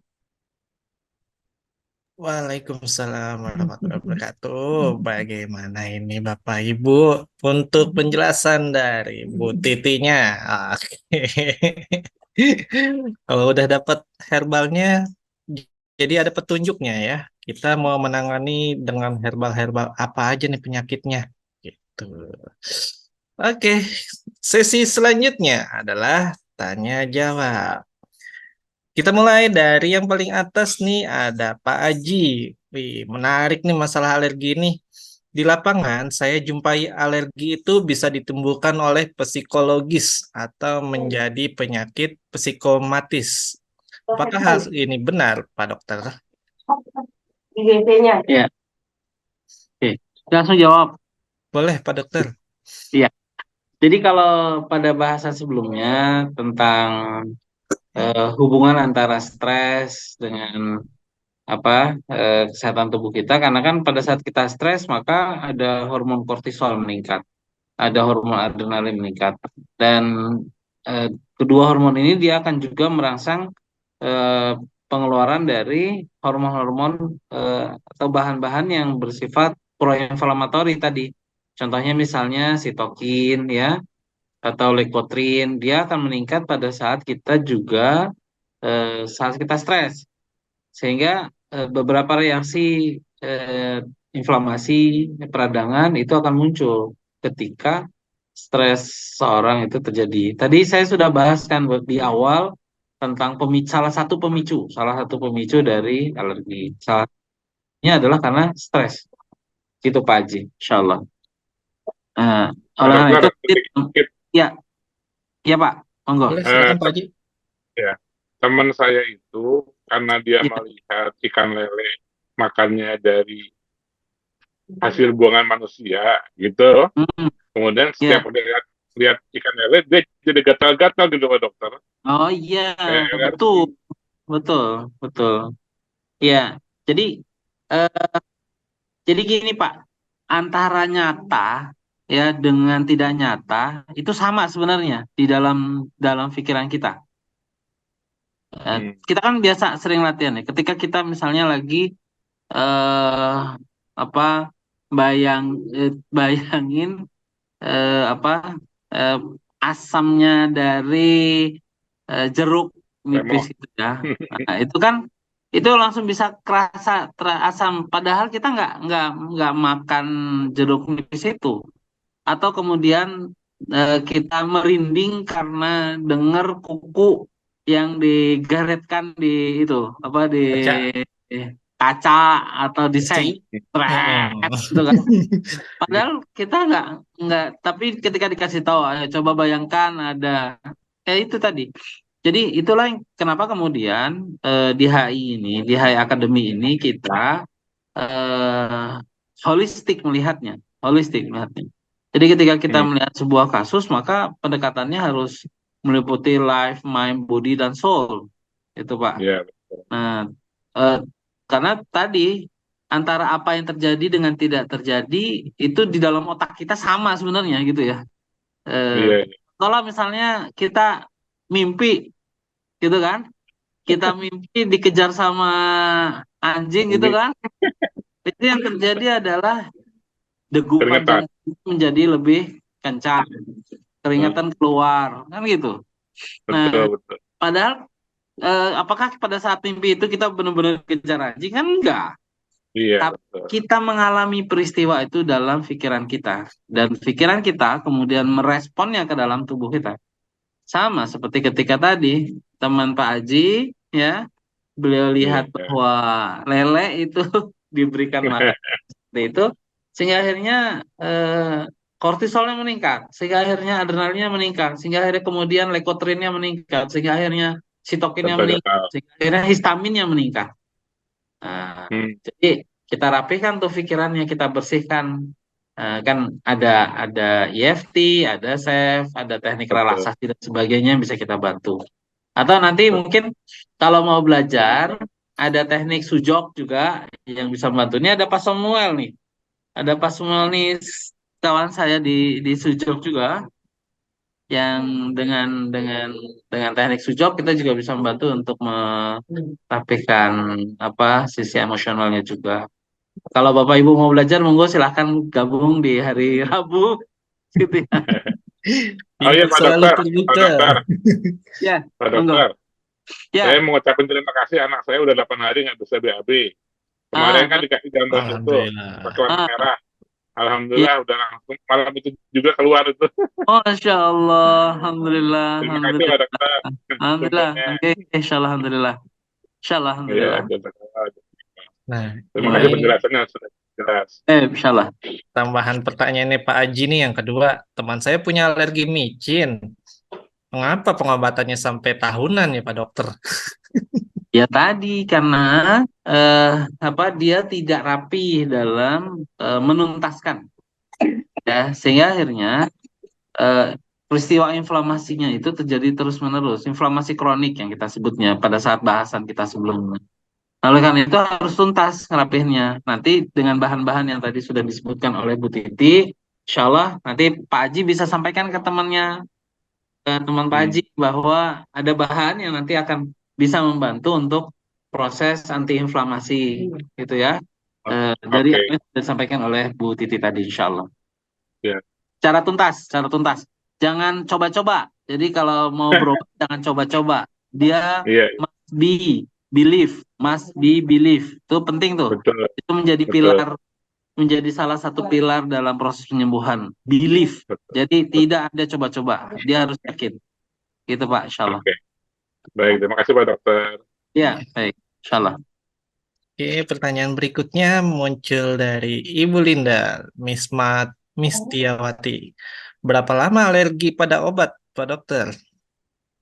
Nah, bisa beragam waktunya, bisa cepat. Tadi kan ada dua tipe tuh. Ada yang dia apa cepat, ada yang delay kan. Tergantung bagaimana respon tubuhnya. Karena kan setiap orang berbeda satu sama lainnya. Tapi kita mungkin bisa serahkan ke Bu Titi nih karena beliau apoteker lebih paham, lebih detail gitu ya, insya Allah. Monggo silakan Bu Titi. Boleh, Iya, jadi silakan Bu Titi. alergi obat itu tergantung dari satu faktornya tubuh kita sendiri. Ada yang namanya kayak Stephen Johnson itu langsung kayak orang kebakar semua dan bahkan bisa terjadi kematian. Bahkan dia nggak bisa nunggu, hitungannya cepet banget, ya. Makanya itu terutama untuk kayak misalnya obat-obat tertentu yang jenis antibiotik gitu. Nah, makanya kadang-kadang seharusnya, bukan kadang-kadang seharusnya, ketika mau diberikan obat antibiotik tindakan di rumah sakit, itu harus dilakukan yang namanya skin Skin test. test. Iya, skin Jadi test. kulit bagaimana reaksi tubuh terhadap obat tersebut itu. Dan yang kedua, kalau di luar negeri itu kita selalu punya identitas apakah kita punya alergi di kartunya tuh. Jadi kalau udah ada itu harus dibawa kemana-mana. Alergi itu termasuk alergi obat. Contoh yang umumnya terjadi alergi obat tuh seperti obat kayak yang golongan antalgin. Itu tuh efeknya pun sama, tiba-tiba biduran dan berat gitu ya. Ya makanya pilihan keduanya dulu tuh pilihan pertama antalgin. Kemudian akhirnya ada yang namanya paracetamol sebagai pilihan. Kenapa? Karena rata-rata mudah reaksi alergi terhadap obat tersebut. Nah, makanya kadang-kadang apa yang harus dilakukan ketika kita pergi ke satu rumah sakit, kita harus ceritakan ke dokter bahwa kita punya alergi apa, itu alergi obat apa. Sehingga itu dicatat, karena nggak bisa dihitung berapa lamanya, ada antidotnya namanya, ya. Antidotnya ada untuk golongan-golongan tertentu sesuai dengan obat yang diberikan. Kalau dia ada golongan X misalnya, dikasih antidotnya saat itu juga bisa selesai.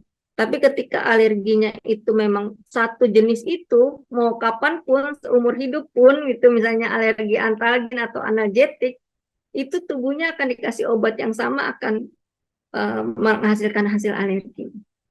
Gitu ya. Jadi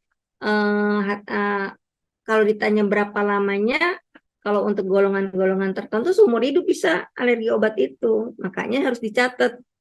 Ketika berobat saya alergi obat ini, contohnya saya alergi antibiotik ini, itu harus ditulis untuk data ya database bahwa kita punya alergi apa. Sehingga ketika dalam proses pengobatan nggak salah. Bahkan obat anti alergi itu bisa menyebabkan alergi sendiri, ya bisa terjadi alergi gitu ya, karena Udah kebal tergantung kali banget ya, ya. Bu. Betul. Nah, itu tadi ya. Kita memang harus mengenali alergi yang kita miliki itu apa. Apa faktor penyebabnya? Wajib banget. Sehingga tidak terjadi resiko-resiko yang tidak diinginkan. Ya, jadi kita harus mencatat bahkan, oh ya kemarin saya makan kacang alergi. Tulis kacang jenis ini. Tulis bahkan harus dimasukkan ke dalam tas atau di dompet. Sehingga kalau misalnya terjadi apa-apa, ya melakukan penanganan di UGD, orang pas buka ada datanya, oh jadi alergi gitu ya.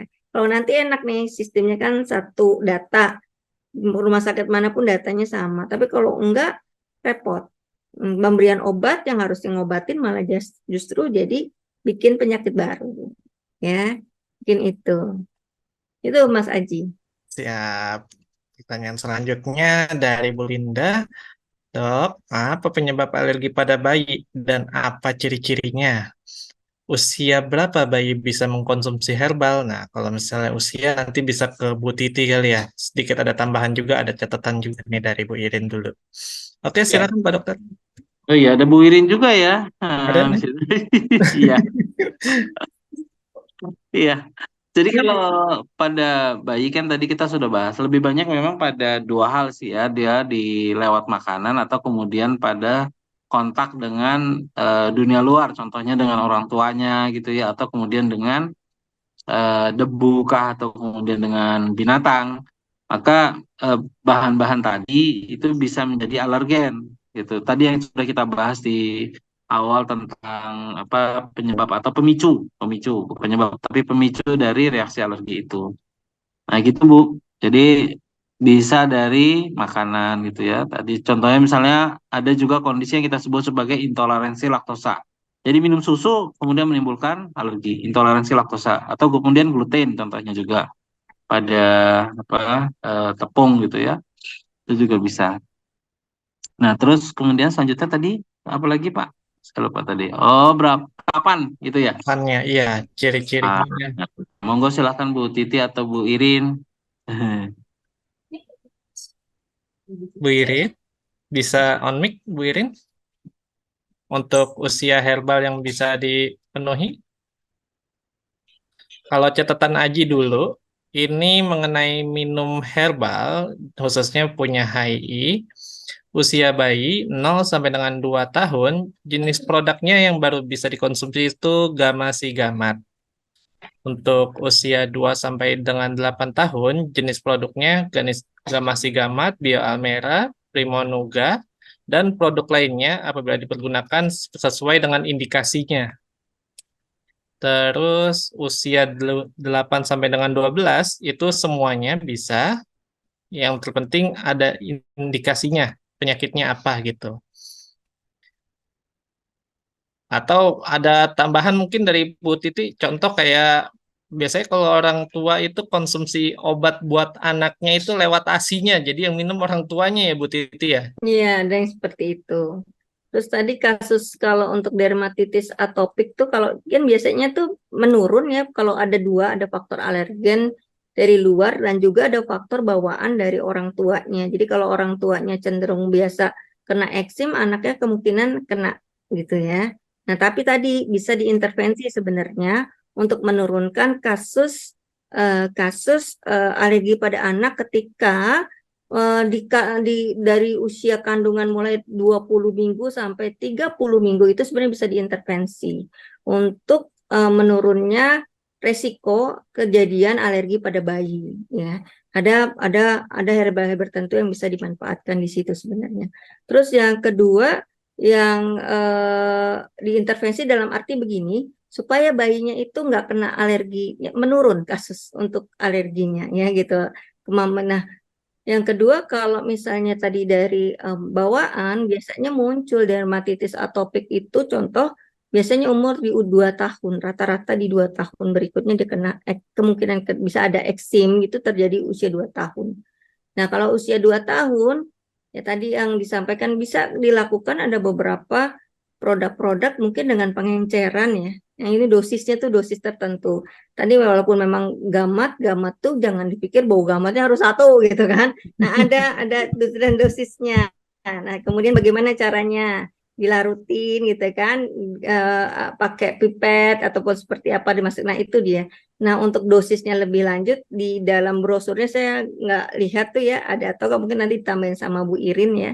Tapi modelnya seperti itu ya model seperti atau yang kedua ibunya minum yang bisa masuk ke apa ASI. yang dia bisa masuk ke ASI sehingga anaknya yang minum gitu itu. Oke, Makasih ini Bu Tuti ya, sama Bu Linda. Alhamdulillah. Untuk Pak Dokter, tadi alergi yang kronis parental alergik rinitis maksudnya apa ya Pak Dokter? Ada alergi penyakit kronis bisa disembuhkan.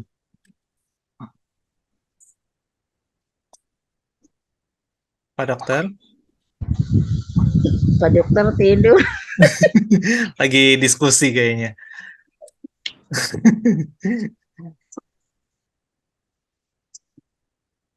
Masih di mute. Suaranya nggak masuk. Masuk. Nah ya, nah masuk suara. Silakan Pak. Tadi kasusnya, sorry, maaf. Boleh Oke. diulang? Alergi yang kronis parental alergik rinitis. Pertanyaan dari Iya, artinya apa tuh Dok maksudnya? alergi kronis, ya.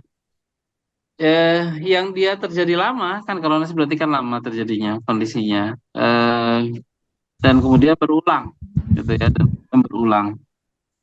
Eh, karena memang proses terapi yang tidak berjalan dengan lebih baik, Baik. insyaallah. Kira gitu. Oke, terima kasih banyak Pak Dokter. Itu bisa disembuhkan nggak dok? Bisa insyaallah.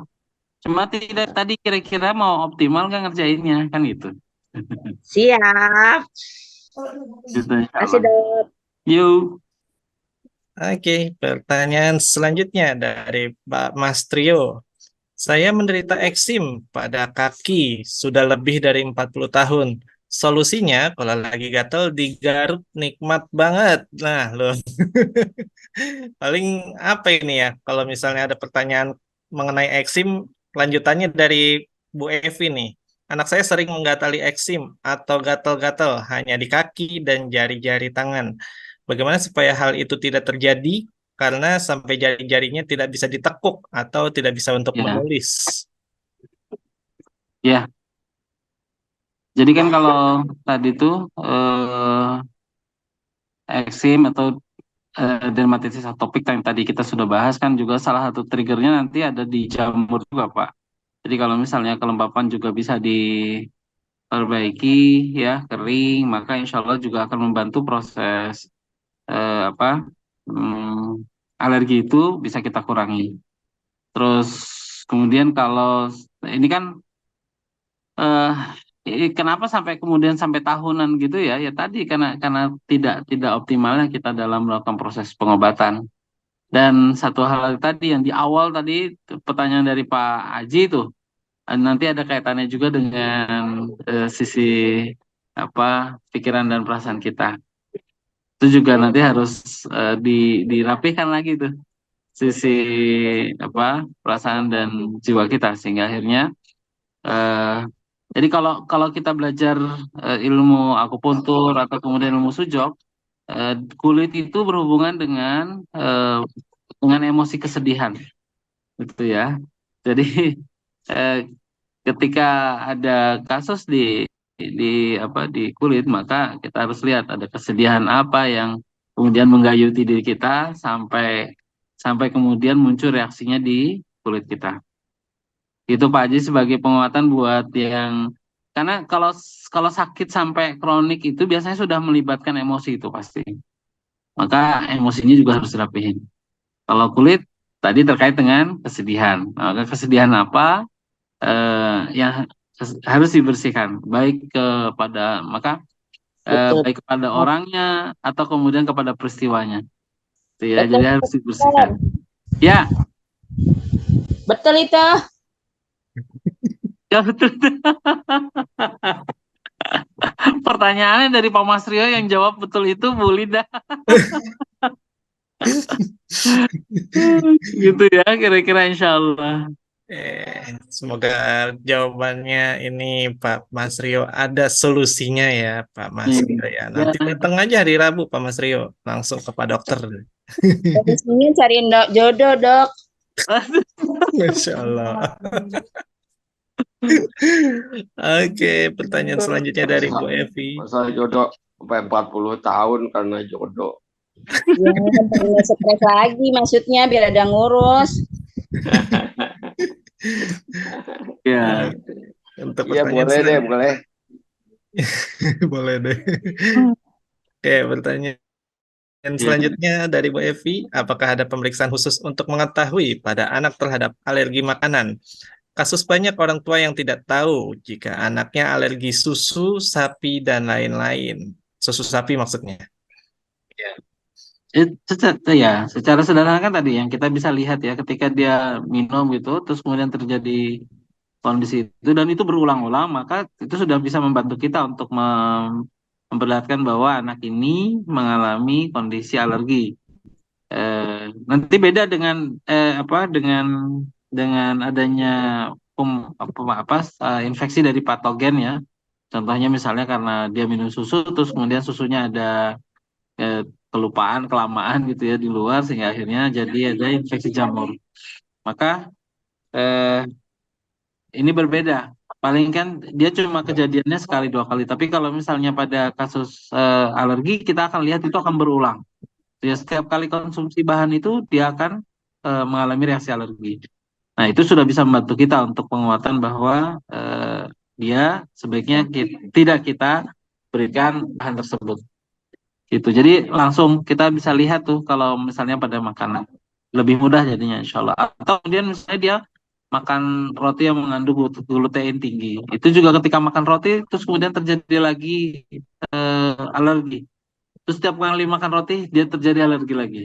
Nanti beda dengan makan roti yang ada jamurnya, itu beda lagi ya. Kasusnya paling cuma sekali dua kali.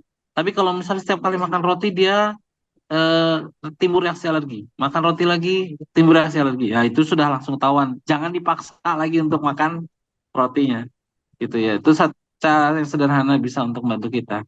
Cara-cara yang lain tadi sudah kita bahas di bahasan tentang beberapa tes yang bisa kita lakukan. Termasuk tadi ada cara eliminasi dan reintroduksi.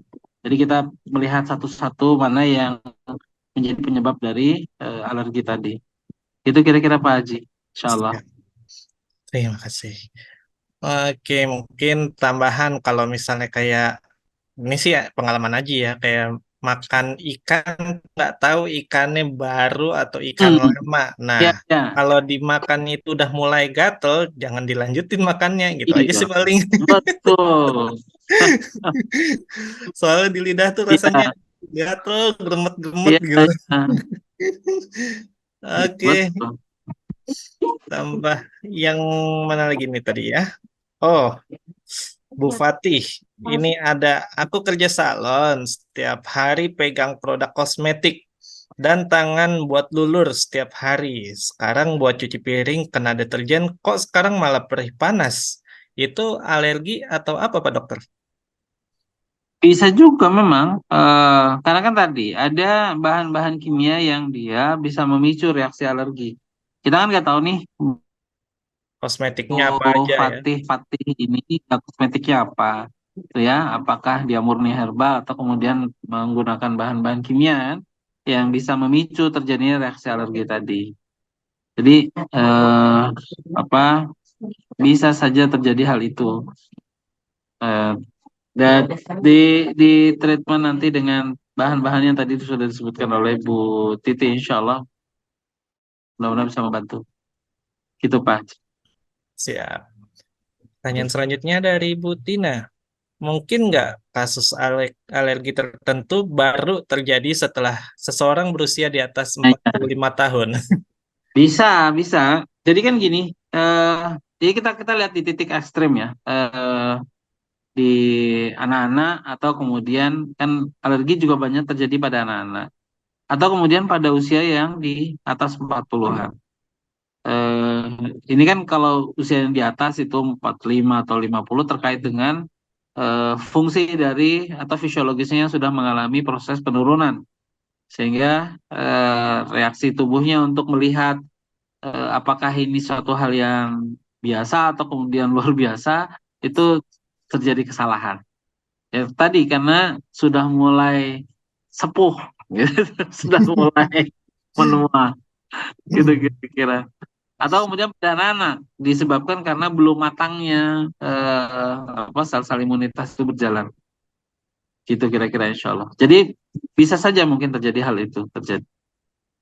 Itu Ya. apalagi kemudian eh, kan tadi itu eh, dia dia dia terkait juga dengan kondisi emosionalnya, dia terkait juga dengan respon imunitas dalam tubuhnya, dia terkait juga dengan konsumsi apa eh, nutrisi dia kesehariannya, itu jadi saling saling terkait satu sama lainnya. Kalau misalnya atau kemudian aktivitasnya tinggi tapi kemudian nutrisinya juga kurang sehingga akhirnya imunitasnya rendah, maka itu juga bisa terjadi. Ditambah lagi memang usianya sudah sepuh. Itu kira-kira insya Allah. Ya, ini pertanyaan dari Bu Balkis. Masya Allah, Bu Balkis baru terlihat lagi nih setelah berapa kali Jumat. Sedang sibukkah Bu Balkis? Bikin kue. Pertanyaan pertama, apa zat tertentu dalam tubuh yang memicu seorang mengalami kondisi tertentu seperti gangguan pernafasan pada asma, batuk, bronkitis, sinusitis yang dipastikan itu untuk alergi? Iya, tadi kan di apa di bahasan kita bahwa ketika alergen itu terpapar ke diri kita, maka tubuh akan mengeluarkan imunoglobulin. Imunoglobulin E. Imunoglobulin E tadi dia akan nempel di makrofag atau sel mas. Atau kalau misalnya di hati kita sebut sebagai sel cover, gitu ya. Jadi kalau pertahanan kan apa untuk melakukan proses pembuangan racun di tubuh di tubuh itu oleh hati ada ada dua jalur. Jalur pertama lewat sel-sel mas atau sel makrofag, atau kalau di dalam hati disebutnya khusus adalah sel cover. Nah, jadi ketika seorang mengalami terpapar pada alergen, maka sel mas atau makrofag atau sel cover yang khusus ada di hepar tadi, dia akan berikatan tuh imunoglobulin E-nya, dan kemudian akhirnya dia akan merangsang pembentukan beberapa zat mediator tadi yang kita sudah bahas, yaitu ada histamin, ada leukotrin, ada sitokin, ya, sitokinin, ada prostaglandin. Nah, bahan-bahan inilah yang kemudian memicu proses inflamasi peradangan, yang kemudian kita lihat sebagai reaksi alergi. Jadi itu Bu Balkis. Jadi karena paparan kepada alergen. Kalau ini masih berhubungan sama pernapasan juga, Pak Dokter. Kalau misalnya kita sering pakai masker yang terlalu lama itu berpengaruh bisa menimbulkan alergi juga, Pak Dokter. Sebenarnya karena ketersediaan oksigennya yang tidak bisa kita peroleh dengan baik, dan kemudian CO2-nya yang juga kemudian numpuk di pada saat kita Masker. tutup oleh masker kita itu. Jadi eh, bukan reaksi alerginya ya, tapi karena oksigen yang kurang kita asup, CO2-nya yang kita asup. Hirup. Nah, gitu. Oke, ini pertanyaan keduanya Bu Balkis sebetulnya sama ini pengalamannya kayak Aji juga kebetulan. Dalam sebulan 2 bulan lalu saat musim panas yang cukup terik, saya mengalami gatal-gatal. Menurut Iya, saya ya. itu hebat dan sangat mengganggu aktivitas anytime anywhere. Gatal-gatal tidak bisa ditahan untuk menggaruk dan kadang timbul bentol berisi air bila dipencet. Beruntusan. Saat musim hujan datang, subhanallah gatal-gatal tubuh terutama di daerah tertentu di sendi-sendi tangan pinggang hilang dengan sendirinya. Apakah tersebut masih dibilang alergi yang awalnya minum obat dan herbal-herbal maupun apapun mempan jika dialami mengalami hal tersebut, tindakan apa yang harus diatasi atau untuk meringankan alerginya. Jadi kalau ini sih Bu Balkis, Aji sendiri ya pengalaman itu dari pencernaannya yang kurang beres, yang menimbulkan gatal-gatalnya itu loh. Atau nanti ada referensi lain dari Pak Dokter buat pengobatannya Pak Ya, Dokter. Ini bukan dari cuaca ya Pak jadi Dokter gini ya. Pak Haji, Bu Balkis, bahwa pada saat musim panas itu, jadi sebenarnya kan bukan di panas atau dinginnya tadi ya juga. Yang juga kalau pada musim panas itu kan kita cenderung jamur yang ada di permukaan kulit kita juga akan meningkat, dan itu yang akhirnya menimbulkan reaksi alergi tadi, gitu. Eh, jadi eh, kalau ada orang-orang itu karena tadi itu karena jamurnya semakin meningkat di permukaan kulitnya. Oleh karena itu memang eh, kita ada beberapa bahan yang bisa sifatnya untuk anti jamur ya, yang eh, Bio Almera juga Primonoga itu bisa membantu untuk kasus itu insya Allah. Iya, ini dokter ya. Kemarin kan saya habis Ya, habis makanya Mas Aji saya nggak ikut Zoom karena batuknya hebat. Masya Allah. Sekarang Aduh, udah hai, mendingan jadi Bu. alhamdulillah ya masih menggelitik tapi intensitasnya udah jauh ya nggak kemarin kan beberapa menit. Aduh, udah nggak bisa tidur, nggak bisa apa, udah pokoknya. Akhirnya saya minumin Monoga sampai udah melebihi dosis. Akhirnya saya tetesin langsung ke tenggorokan. Sampai nggak tahu tuh saya itu akhirnya apa itu mungkin overdosis saya nggak tahu. Saya akhirnya jadi diare yang seperti orang bilang tuh seperti diare yang mejen, orang bilang mejen tuh yang kayak lendir-lendir apa itu termasuknya Hmm. detoxnya apa-apa saya nggak tahu apa-apa overdosis saya nggak tahu. Tapi yang saya heran bisa diobatin apa aja tuh mempan tapi setelah berapa hari hilang sendiri saya bingung gitu heran sama saya. Iya. Dan saya kan membaca itu keterangan dari itu kalau ada terjadi informasi apa peradangan katanya dianjurkan untuk minum antibiotik apa benar apa enggak itu dokter? Apa harus ada antibiotik pencegahan awal? Karena kan saya ada demam waktu itu dokter, batuknya ada demam dan dahaknya itu kuning gitu ya, jadinya sampai menggelitik di tenggorokan ya itu yang memicu batuk saya itu. Jadi setiap berapa menit sekali, 2 menit, 3 menit batuk sampai otot perut saya ini sampai ya kaku jadi sampai leher juga. Hmm. Silakan. iya. Kayaknya Bu Titi nih. Kalau yang kalau penyebabnya virus, kita nggak bisa, kan kita nggak tahu nih penyebabnya virus, tapi kalau udah kelamaan jatuhnya bisa aja virus, bisa aja bakteri. Nah, kalau jatuhnya itu virus, itu nggak bisa pakai antibiotik, cuma ada yang namanya infeksi sekunder. Infeksi sekundernya itulah yang bisa digunakan dengan antibiotik, tapi untuk penggunaan antibiotik kita nggak bisa semau kita, karena tetap harus di bawah pengawasan dokter. Karena kasus saat ini adalah Indonesia lagi darurat antibiotik nih. Kenapa? Karena resistensi ya. Tadi kalau memang terjadi lendir yang kuning dan segala macam, ya otomatis memang terjadi pertahanan di dalam tubuh, terjadi infeksi. Sebenarnya kalau seperti itu, em, eh, kalau bisa memang harus ke dokter, tetap harus ke dokter, tapi dilengkapi dengan pengobatan herbal. Oke, kenapa? Untuk membantu daya tahan tubuh. Yang ketiga memang faktor-faktornya ya jelas juga hal yang kaitannya dengan stres dan segala macam itu menjadi salah satu juga yang menurunkan daya tahan tubuh. Jadi pengelolaan stres tetap harus dilakukan juga Bu Balkis. Terus yang berikutnya memang antioksidan yang tinggi, antiinflamasi. Sebenarnya di obat-obat herbal itu ada memang bisa dilakukan dengan kita combine sama artnya itu, seninya itu mengkombinasikan dan dosis ya. Itu aja, dan itu kadang-kadang kita nggak bisa ngobatin sendiri. Kalau bisa ketemu sama siapa yang untuk bisa membantu tadi kira-kira apa kombinasi, mungkin hanya Bu Irin atau segala macam untuk mengkombinasi terapi pengobatan yang ada. Itu sih. Ya, jadi eh, kalau pengalaman saya dari herbal-herbal yang ada itu memang kombinasi, kemudian waktu minum, kemudian cara minum itu mempengaruhi itu gitu ya. Termasuk mungkin juga nutrisi makanan yang kita makan ya. Mudah-mudahan cepat sembuh Bu Balkis. Itu aspanaganya belum ada ya. Kalau ada itu bisa dijadiin Oh iya, iya. Tapi produknya. alhamdulillah sih ya dari produk-produk yang saya minum itu alhamdulillah Bu, saya merasakan ada seperti ada stamina ya Bu. Uh-uh. Ada adanya Alhamdulillah, yes.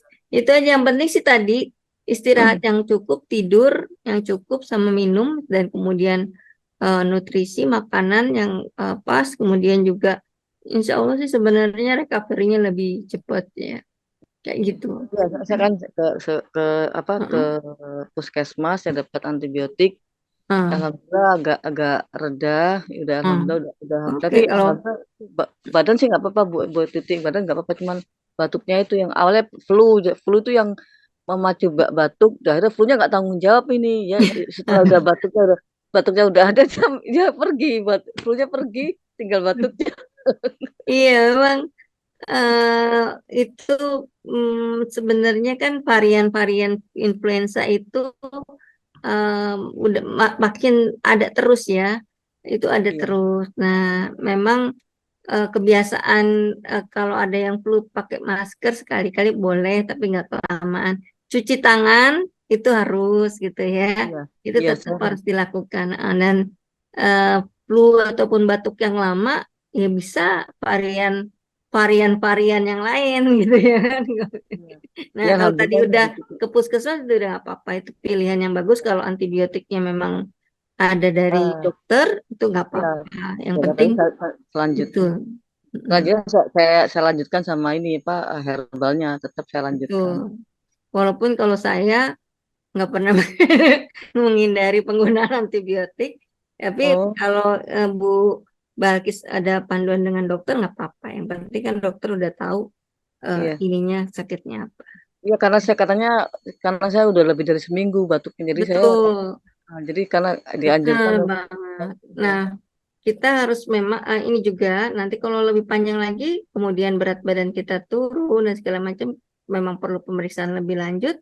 Penggunaan penunjang medis itu tetap perlu dilakukan untuk Iya, bisa melihat ya.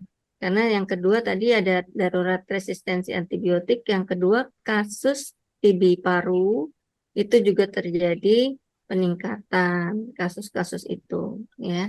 Nah, itu kalau di Indonesia itu agak unik ya.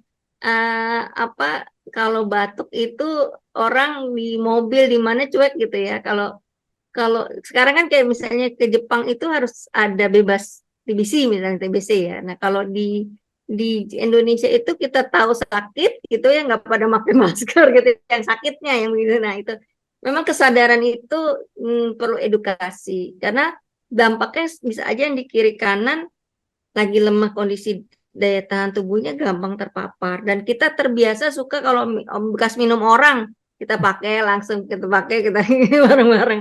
Nah, ini kebiasaan-kebiasaan hidup sehat memang harus kita tetap dilakukan karena ada saatnya kita lemah daya tahan tubuhnya itu pasti ada ya, dan kita nggak tahu, tetap memang itu prosesnya ya, kemungkinan terpapar bisa terjadi gitu ya. Jadi mudah-mudahan cepat sembuh ya Bu Balkis ya. Mudah-mudahan nggak apa-apa. sehat Nah, nanti Bu. kalau nambah masih lama belum sembuh juga datang lagi dokter minta pemeriksaan penunjang medis, misalnya ronsen toraks ya, ronsen Ya, paru. Yang saya minta kedua tes. laboratorium ya, Iya, misalnya. saya minta tes dahak, katanya sebenarnya nggak boleh karena kan Udah tes putumnya udah ya, tes dahak udah. dahak saya kan yang minta, saya maksa. Sebenarnya nggak Betul. boleh karena kan belum 1 bulan. Iya, Wah, nunggu.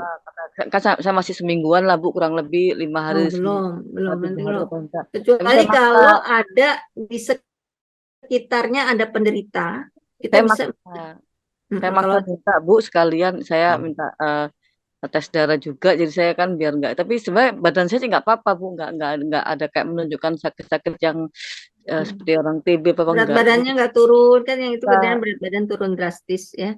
Jadi kita Kalau harus berat badan, oh ya berat. turun ya Bu, turun dengan sendiri ya Bu ya. Jadi berat badannya itu drastis, kita makannya nggak naik-naik, nah itu udah kita antisipatif dengan pemeriksaan lebih lanjut ya. Sebenarnya Oh, kayak gitu, pemeriksaan lebih lanjut penunjang medis, misalnya ronsen torak dan segala macam. kalau berat Ya, badan insya Allah enggak Bu, saya insya Allah nambah tuh kalau sampai, nggak, iya, nggak apa-apa saya kalau stres. itu. Ya mudah-mudah, insya Allah sih nanti cepat sembuh. Mungkin ada faktor-faktor alergen lain juga bisa pengaruh Mungkin tubuh Balkis ini, di iya, rumah. saya awalnya kan nengok saudara ke rumah sakit, mungkin bisa jadi itu memicu, bisa juga, saya nggak tahu apa gimana, dan hawanya panas Jakarta, saya nggak Tuh kuat debu, minum es, polusi. yang es, debu, ya itu mungkin itu Bu, bisa jadi pemicunya Udah kondisinya. Betul, coba istirahat pakai yang gota kurang. gensi belum Bu Balkis? Saya masih Primonoga, belum sama itu yang apa akurkuma, masih belum nyoba yang lain. Coba Ibu Oh, minum itu deh, minum kur utama udah. Kurkutama Utama. iya, Kurkutama saya minum, Primonoga saya minum, saya minum semua Kuagis juga saya minum, apa Wangitas itu saya minum. Kuagis diminum. Saya minum. Oh, oke. Coba ya itu aja sih paling. Gamas saya Hmm, minum. Coba minum ini Bu tadi pegagan apikuna. Oh, apikuna ya, insya Allah Bu. Coba Iya. ya. Boleh Ya, Bapak. tambah satu lagi sebenarnya, kan tadi kita melihatnya harus secara holistik juga. Eh, Kurangi kecemasan, Mm-mm. terus kemudian juga lepaskan kesedihan. Itu insya Allah akan membantu kita tuh untuk mengurangi berbagai permasalahan tadi. Jangan Eh, drama Korea dokter ya. ya, nah jangan Iya. nonton Korea-Koreaan, drama. Saya nggak suka Korea dokter. Dokter, Ya, saya tuh nggak Pak. pernah sedih, Dok. Heeh, Saya selalu gembira, kan dokter tahu saya selalu gembira. Masya Tapi Allah. nggak tahu juga ini apa eksim ini betah Ya, banget gitu ya. Sudah ya, coba berbagai macam salep dari dokter, ya. sudah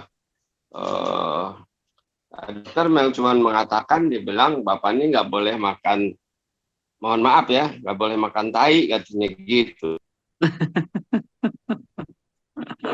Dan katanya Telur, itu Pak dokter. telur, Paru-paru. Ayam, ayam sama ikan. nah ikan.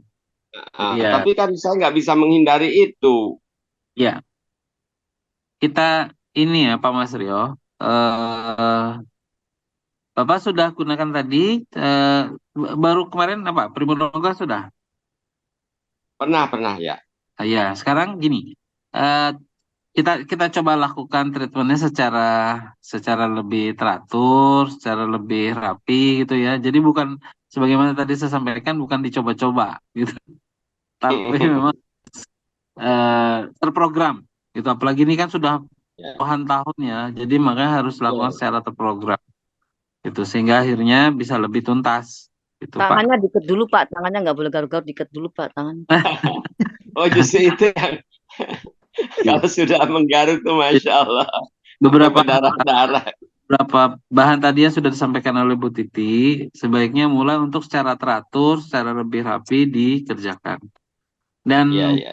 kan Bapak sudah belajar sujok ya, eh, Ya. itu ada excess humidity. Nah, ada excess wind, sorry, ada excess wind di dalam tubuh Bapak yang harus dirapihkan. Seperti apa excess wind-nya? Nah, monggo silahkan nanti teman-teman kalau mau belajar dari Pak tahu.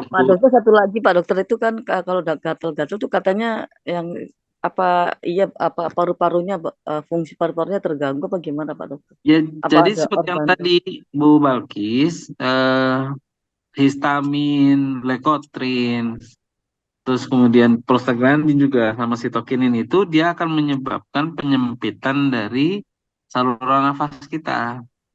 Oh, Dia akan meningkatkan aliran darah untuk membantu mengangkut sel-sel imunitas tubuh. Tapi di sisi lain dia juga bekerja menyebabkan penyempitan dari saluran nafas kita. Sehingga akhirnya tadi reaksi apa sesak nafas atau kemudian asma itu bisa terjadi.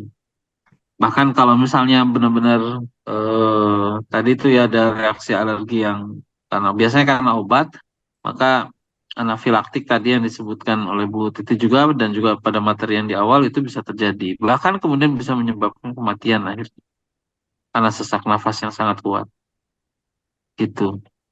Karena tadi bahan-bahan yang tadi saya sebutkan, zat-zat kimia dalam tubuh yang tadi saya sudah sebutkan. Itu kira-kira Bu, insya Allah. Kasih Pak Dokter. Sama-sama Bu Balkis. Nah, ini Bu Evi-nya mana ya? Udah nggak ada kayaknya. Tidur Bu Evi itu nggak tahan melek. Masih hadir. Oh, hadir. Lagi di sumur. Dia kirimin Mogarlia tuh sama itu bio Alpura langsung sembuh batuknya. Alhamdulillah, alhamdulillah. Iya. Nah, ini ada tambahan dari Bu Evi Idrus. Nah, beda Bu Evi nih. Gak beda Bu Evi itu mah.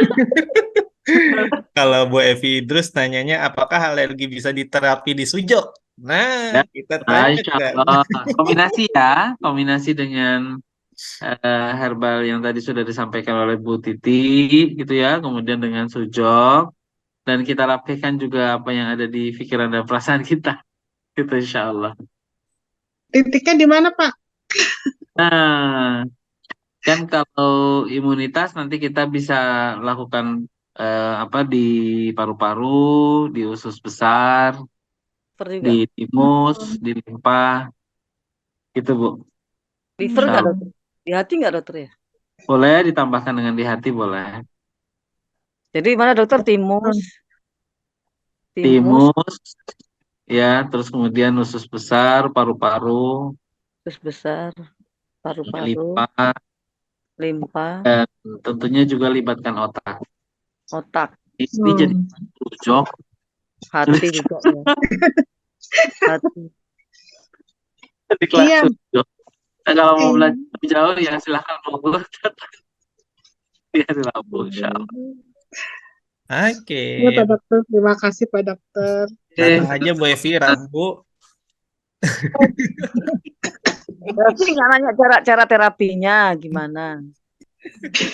Tadi kan udah di katanya Pak Dokter suruh titik-titik itu kan. Nah, Udah nanti semua. datang lagi hari Rabu saya nanti mau tahu. Oh, gitu. Ya. Nah, langsung on the Lagi, point. kalau sampai ada lendir itu maka penghangatan moksa gitu ya itu juga bisa dilakukan. Harus dipaksa itu mamoksa. Oke, kira-kira insya